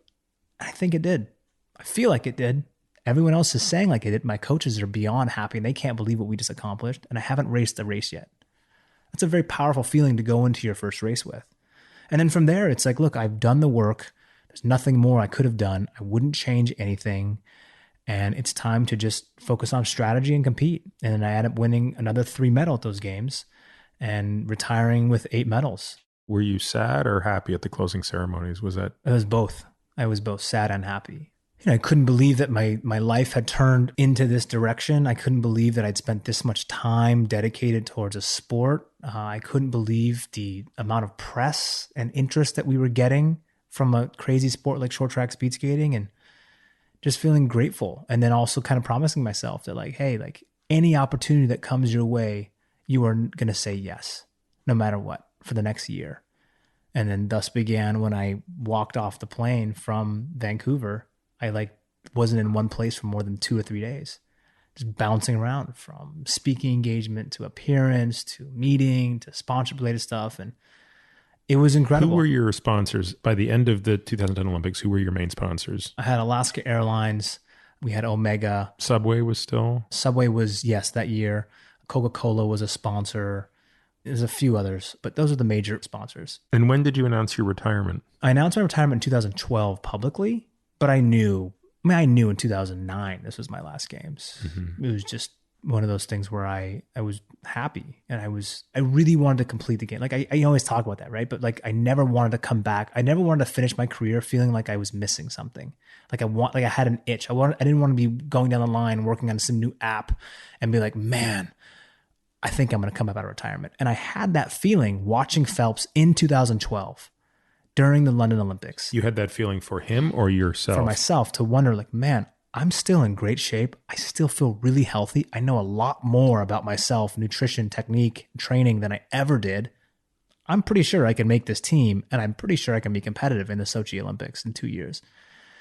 And then so instead of that, I had that conversation with myself internally while doing commentary in NBC Olympic Games, while interviewing Phelps at his first press conference and talking to him about the pressures of being so successful. How does he maintain, like his sense of... And 2012 was a very difficult Olympics for Michael. I mean, I don't know him, of course, but I know enough about swimming to be able to watch and read between the lines. But he was going through a lot. There's only 2 events he entered in the Olympics where he didn't win a medal. The first was that 5th place finish in the 200 fly as a 15-year-old boy in 2000 in Sydney. But what a lot of people forget is he finished 4th in the 400 IM, his signature event in London. Yep. And that's a race that, if I recall, I mean, at the time, Lochte was probably the best 400 IMer in the world, but Michael had done really well in the trials and basically touched out another swimmer that most people thought was going to get that spot, but then kind of faded at the back of the 400 IM. Didn't look like himself. No, didn't at all. And I've always thought, it was sort of inside baseball minutia. If I were to say, like, as a swim fan, what were the greatest Phelps performances of all time? I'll tell you what is number 1. His anchoring the 4x100 relay right after his abysmal performance. And I use abysmal in quotes, but for Phelps, his abysmal performance in the 400 IM. And I remember watching that race thinking, oh my God, this could shatter his confidence for the rest of the meet. And then he shows up in the next race, the 4x100 free relay, and crushes the anchor, crushes the leadoff leg. There's a backstory to what happened in the anchor of that, and they didn't end up winning the gold, but that was one of his most remarkable performances. But overall, that Olympics was sort of sad for me to watch Phelps because I felt like, God, like he's not the same swimmer he was. He got out-touched in the 200 fly and all these other things. So what was that like for you, both talking to him about it, but also just now thinking, wait a minute, should I be doing this again? You're going through this process of what you didn't want to do. I didn't want to do that. And I was having that conversation. And then, I had some friends who, like, they always thought that I retired too early. They were like, man, you still got another 4 years. Because you were, what, 29 at this point? It's 28, yeah. 28. I was young. By the way, looking at Michael and seeing him, by the way, in that race, directed anger and rage is very powerful. And Michael swims very well when he's angry. Very well. And he needs to have... So you saw that between the 400 IM and the 4x1. Because I was very similar. I needed to have, like, if I was winning too often, like, I needed to throw in a little self-sabotage, little monkey wrench in there to lose a race and then get that feeling of losing and be like, oh, I forgot what that tasted like. I think Michael won so easy for so long. Like, it's difficult to push yourself when no one else is. It's only you out there, and you can win if you're 70%, right? So, and he's so incredibly talented. That's what I saw. And maybe that's wrong, but that's my view. And so when I was watching that and I said, I'm not going to make a decision here. So I came back home. I went to that same place, Mo Clips in Iron Springs Resort. And I said, I'm going to really think about this and make a real decision on whether I want to do. And I said, you know what? I'm not going to go back. I'm going to continue on this path of trying to become an entrepreneur and trying to learn and explore and grow as a human. And that's what I'm going to commit to. And I'm not going to listen to the short-sighted wants of wanting to relive in those Olympic moments again. Because I think a lot of that's what it comes from is like, I'm 2 years out from the games. Although I'm there, I'm on the other side of the lens for the first time ever. And it's a different feeling. And I want to be the guy on the start line in that 4th and 5th lane, getting ready to go. I want to be one of the favorites to win this race. And I want that pressure. I want that moment of, okay, the curtain's open. It's do or die. Like, you either perform or you don't. The paper is never going to lie at the end of the day. And you don't get that anymore. You do if you have a different perspective in terms of business and opportunities, but as an athlete, it feels different. It doesn't matter which way you chop it up. So I'm glad I made the right decision. I decided not to go back to the sport, and I was going to pursue different opportunities and different things in my life. And that was the decision I made. And I'm still happy about doing that. God, it's such an amazing journey because, I've known quite a bit about you before we spoke today, but I didn't realize, I think, all of the internal struggle. I think it's just so easy to kind of look at athletes and look at the ones who have done so well and assume that it was always clear in their mind that they were going to win and they just executed. And you don't realize the best athletes are still humans. which means they still come with all the doubts that the rest of us have, and the self-loathing and the shame, or the, in some ways, perhaps even perverse incentives. I can't help but hear your story and wonder how much of this was sort of you needing to prove yourself to someone, to something. From the moment we talked about, your mom not being there, I've always wondered, is there something about you wanting to demonstrate to her, like, hey, I'm worth it. Like I was an amazing kid. And that may be too obvious a statement, right? Maybe that never even factored into any of this stuff subconsciously, but you were a very driven kid from the beginning. I describe these are like missiles without guidance systems. Mm-hmm. Those are still good things to have. Like It's great to be a missile that just needs a guidance system. Right. When you think now, where do you want to be in 10 years? Obviously, it's going to be mostly business related. I think we were talking about it over dinner. Like, it's not like you necessarily want to go back to coaching skating or something, which is unfortunate, because I think in many ways you could bring so much to that sport. Unfortunate for the sport, not for you, that you could bring so much knowledge. As you've said, like your knowledge of nutrition and training and specificity today is so much beyond what you had at the time. Yep. But let's just posit for a moment that you're not going to become the head coach of the U.S. speed skating team. Where do you want to be in 10 years? 10 years, I want to be, I think, first and foremost, healthy. I want to have increased my personal relationships with my close family and friends, made new ones along the way, increased the amount of experiences that we've shared together. Business, I think that I'll always have an urge to be involved in different projects and different ideas, and whether they succeed or fail, I want to win, but I don't think it's necessarily that's the real importance, is that I go through those processes and hopefully I learn and apply those lessons at the next business opportunity or the next venture or path that I'm doing. And I think, at least my father told me at one point, he's like, Apolo, in your mid 30s into your early 40s, you will become significantly more self-reflective and inquisitive of many questions. My father's a very curious person, as am I. And so like these questions come up in my life that I never asked when I was an athlete. Like, what is really important? What do I really care about? We were talking about like watches and these things that have like limitless acquisition opportunity. Where does some of these things really play a role in my life in the long term? And what do I really need that really makes me happy? And, I feel really blessed to have had both incredible wins in my life, both on the field of play and off the field of play. And also I'm really blessed and have gratitude for the incredible, stupid mistakes that I've made and losses that I've created both on and off the field of play, either through business and relationships and the way that I acted or whatever. I am human like anyone else. I've developed superhuman-like attributes associated with this sport, as with anyone would who dedicated a lifetime of achievement towards something. Maybe they wouldn't be an Olympic champion, but they would be very, very good at that thing. And I think that I've realized that the things that make me really happy, it's a pretty small list. And I feel really, really grateful and happy to have recognized that at the age of 36. And I want to continue that. And I want to continue to explore. I want to continue to learn.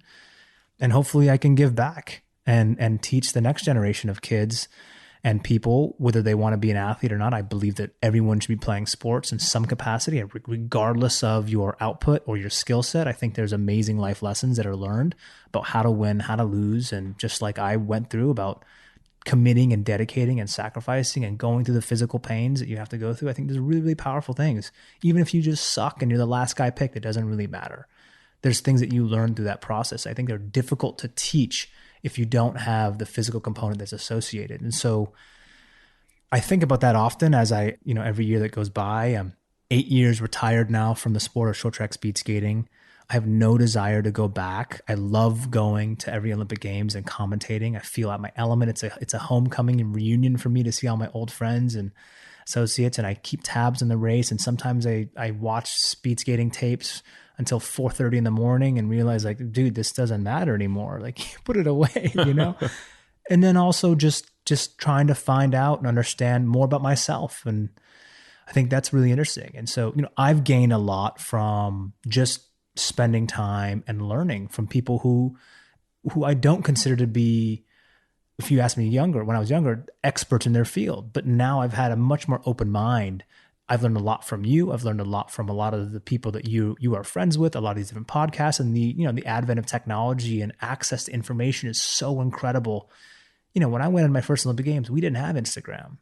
Like, people were barely using their phones in the same degree that we were doing today. So like, your access to the internet was just to Google a couple of ideas, but that's pretty the bare minimum. If you're creating content, you were one of the very few, right? And so I think it's really interesting. I've been traveling around the world. Yeah, your travel schedule is worse than mine. And I tend to lament my travel schedule, but yeah, yours is, you're really never in the same place for more than 2 or 3 weeks, right? Yeah, this is probably the longest I've been in one place in the US in years. So I'm actually really enjoying it. I've been spending a lot of my time, about 80% of my time, in Asia.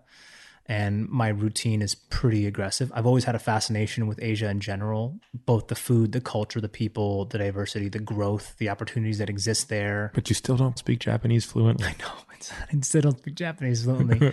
I speak more Korean than I do Japanese. And I think this is a byproduct of me being. I just have to introduce you to Tim Ferriss, because he will be able to teach you Japanese in a shorter period of time than I'm convinced anybody could teach you. That's right. That's his amazing ability to deconstruct world-class people. Japanese was the first language he learned outside of English, because he went and spent a year in Japan when he was in high school. And I remember one night over dinner, he just explained to me how he learned the language. Because, if someone says to me, look, I went to live in France for a year and I learned French, I'm like, okay, well, I get that. Like, that strikes me as achievable, right? Or, oh, I got to spend a year in Mexico and I learned Spanish. Okay, I get that. I can relate to that. But, you take a white kid out of Long Island and send him to Japan for a year, and he comes back speaking, obviously with an accent, but very fluent Japanese. It's amazing. I'm like, that's incredible.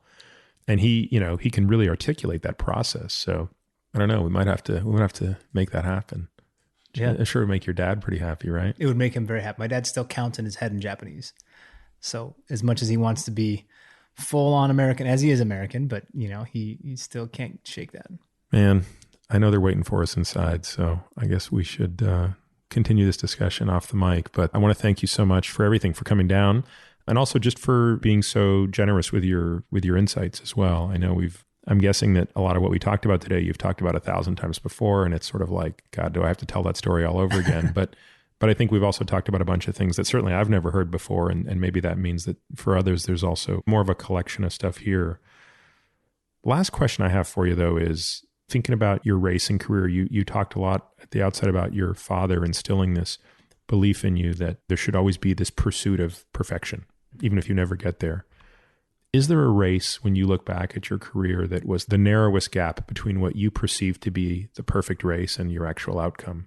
Not necessarily the place you stood on the podium, but just in terms of your execution? Yeah, there's one race that I publicly talk about as being the quasi-perfect race, and it was the 500 meters in Torino, Italy. I was not favored to win that race. I hadn't won that race all year long. I hadn't won a gold yet in those Olympics. It was clear that the South Korean team was just better at those games. And I was in the final, and I had incredible athletes to skate against. And I knew my only option was to basically, we call it jamming the pack, where you slow down so that people can't get their momentum to pass you, right? So if you can imagine driving a Honda on a freeway and a Ferrari is behind you, imagine the Honda, wherever the Ferrari goes, the Honda is in that lane. So it doesn't matter how fast the Ferrari is, he can't pass because he's blocked by that car. That was the strategy that I used in that race. I wasn't the fastest. I wasn't the best. I wasn't the most likely to win. And I was able to pull off a wire-to-wire win. So that was one of the races that I think that was the most perfect for me, because everything was on the line. I wanted to win.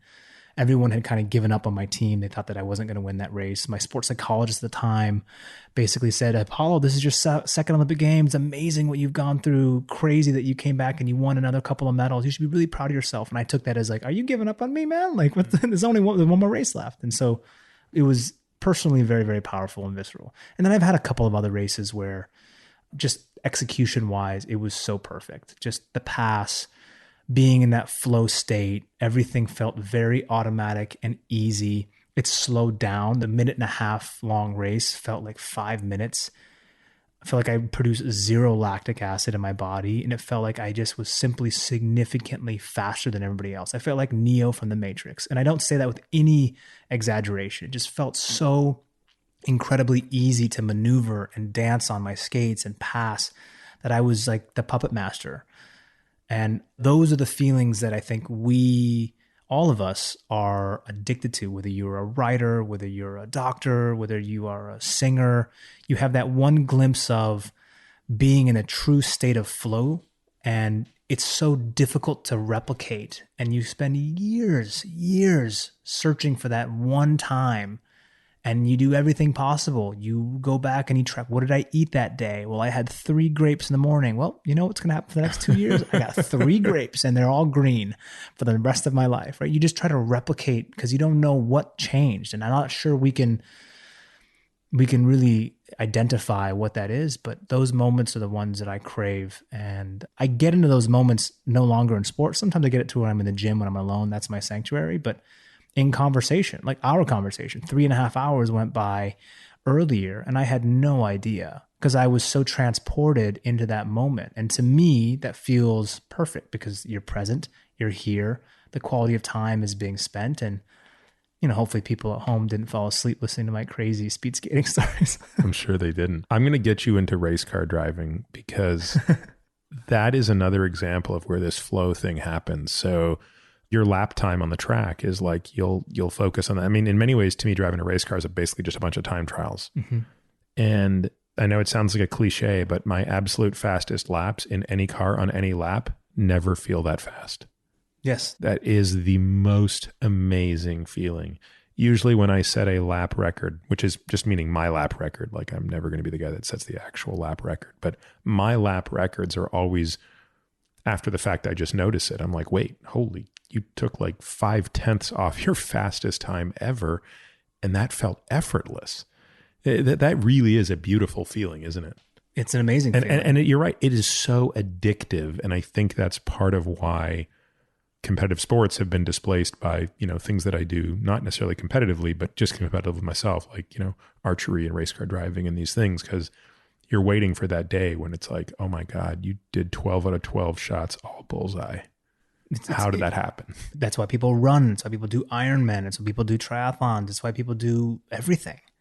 And I'm convinced that you have to care enough about the outcome for you to get in that state. There has to be some form of consequence, maybe not physical, maybe not danger, but psychologically to impact you, to almost force yourself into that realm. That's why I think athletes always time and time get in that flow state more than anyone else, as with the military and people who are in the service, because they're in real, true flow state, because they will die if they're not. But I think that there's a lot to be said there. And I think that we as human beings take that for granted. I think athletes a lot of times take that for granted in trying to achieve that flow state of maintaining that mental consistency. And that's what I was seeking for all those years. That's why I read all those books about sports psychology and the brain and human behavior and trying to understand myself and others. And it's a beautiful thing. Yeah. So where can people find you on social media? Social, I'm at Apolo Ohno on Twitter. My Instagram is, there for pictures, but I'm not as active as I'd like to be. And it's something that I would like to restart. And what's your handle on Instagram? Is it the same? It's the same, at Apolo Ohno. Any books that you recommend that I know you've written a couple, any of those that you think people ought to follow up on based on what we've talked about today? Because I know you have one called No Regrets, which basically describes kind of this ethos going into the 2010 games, right? Yeah. I mean, my book it was called Zero Regrets. I wrote that right after the Olympic Games.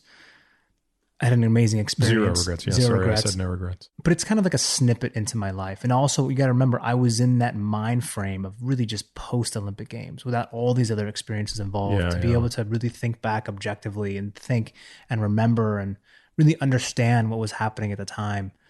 But that was, one of the books that I had written with a ghostwriter. When I say I had written, I didn't actually write the book. I wish I was a great writer and had that talent. My writing skills are subpar. But I really enjoy reading and I really enjoy learning. And so I've invested, I've spent time into businesses and deals and things that are so far away from sports that would really blow people's minds. And it's because I'm just fascinated, right? I'm a curious learner. And it's been amazing opening the next chapter of the life and seeing where life takes me. Well, it's amazing to know that, your athletic career spanned 12 years, basically. Mm-hmm. Your professional career, your career as a father, whatever else you go on to do is going to span multiples of that. So in many ways, the best is yet to come, right? I believe so. I hope that's true for all of us. I think so. All right, man. Thanks again. It's been awesome. Thank you. Thanks, Peter. You can find all of this information and more at peterattiamd.com/podcast. There you'll find the show notes, readings, and links related to this episode. You can also find my blog and the Nerd Safari at peterattiamd.com. What's a Nerd Safari, you ask? Just click on the link at the top of the site to learn more. Maybe the simplest thing to do is to sign up for my subjectively non-lame once-a-week email where I'll update you on what I've been up to, the most interesting papers I've read, and all things related to longevity, science, performance, sleep, etc. On social, you can find me on Twitter, Instagram, and Facebook, all with the ID PeterAttiaMD, but usually Twitter is the best way to reach me to share your questions and comments. Now for the obligatory disclaimer. This podcast is for general informational purposes only and does not constitute the practice of medicine, nursing, or other professional healthcare services, including the giving of medical advice. And note, no doctor-patient relationship is formed. The use of this information and the materials linked to the podcast is at the user's own risk. The content of this podcast is not intended to be a substitute for professional medical advice, diagnoses, or treatment. Users should not disregard or delay in obtaining medical advice for any medical condition they have and should seek the assistance of their healthcare professionals for any such conditions. Lastly, and perhaps most importantly, I take conflicts of interest very seriously. For all of my disclosures, the companies I invest in and/or advise, please visit peterattiamd.com/about.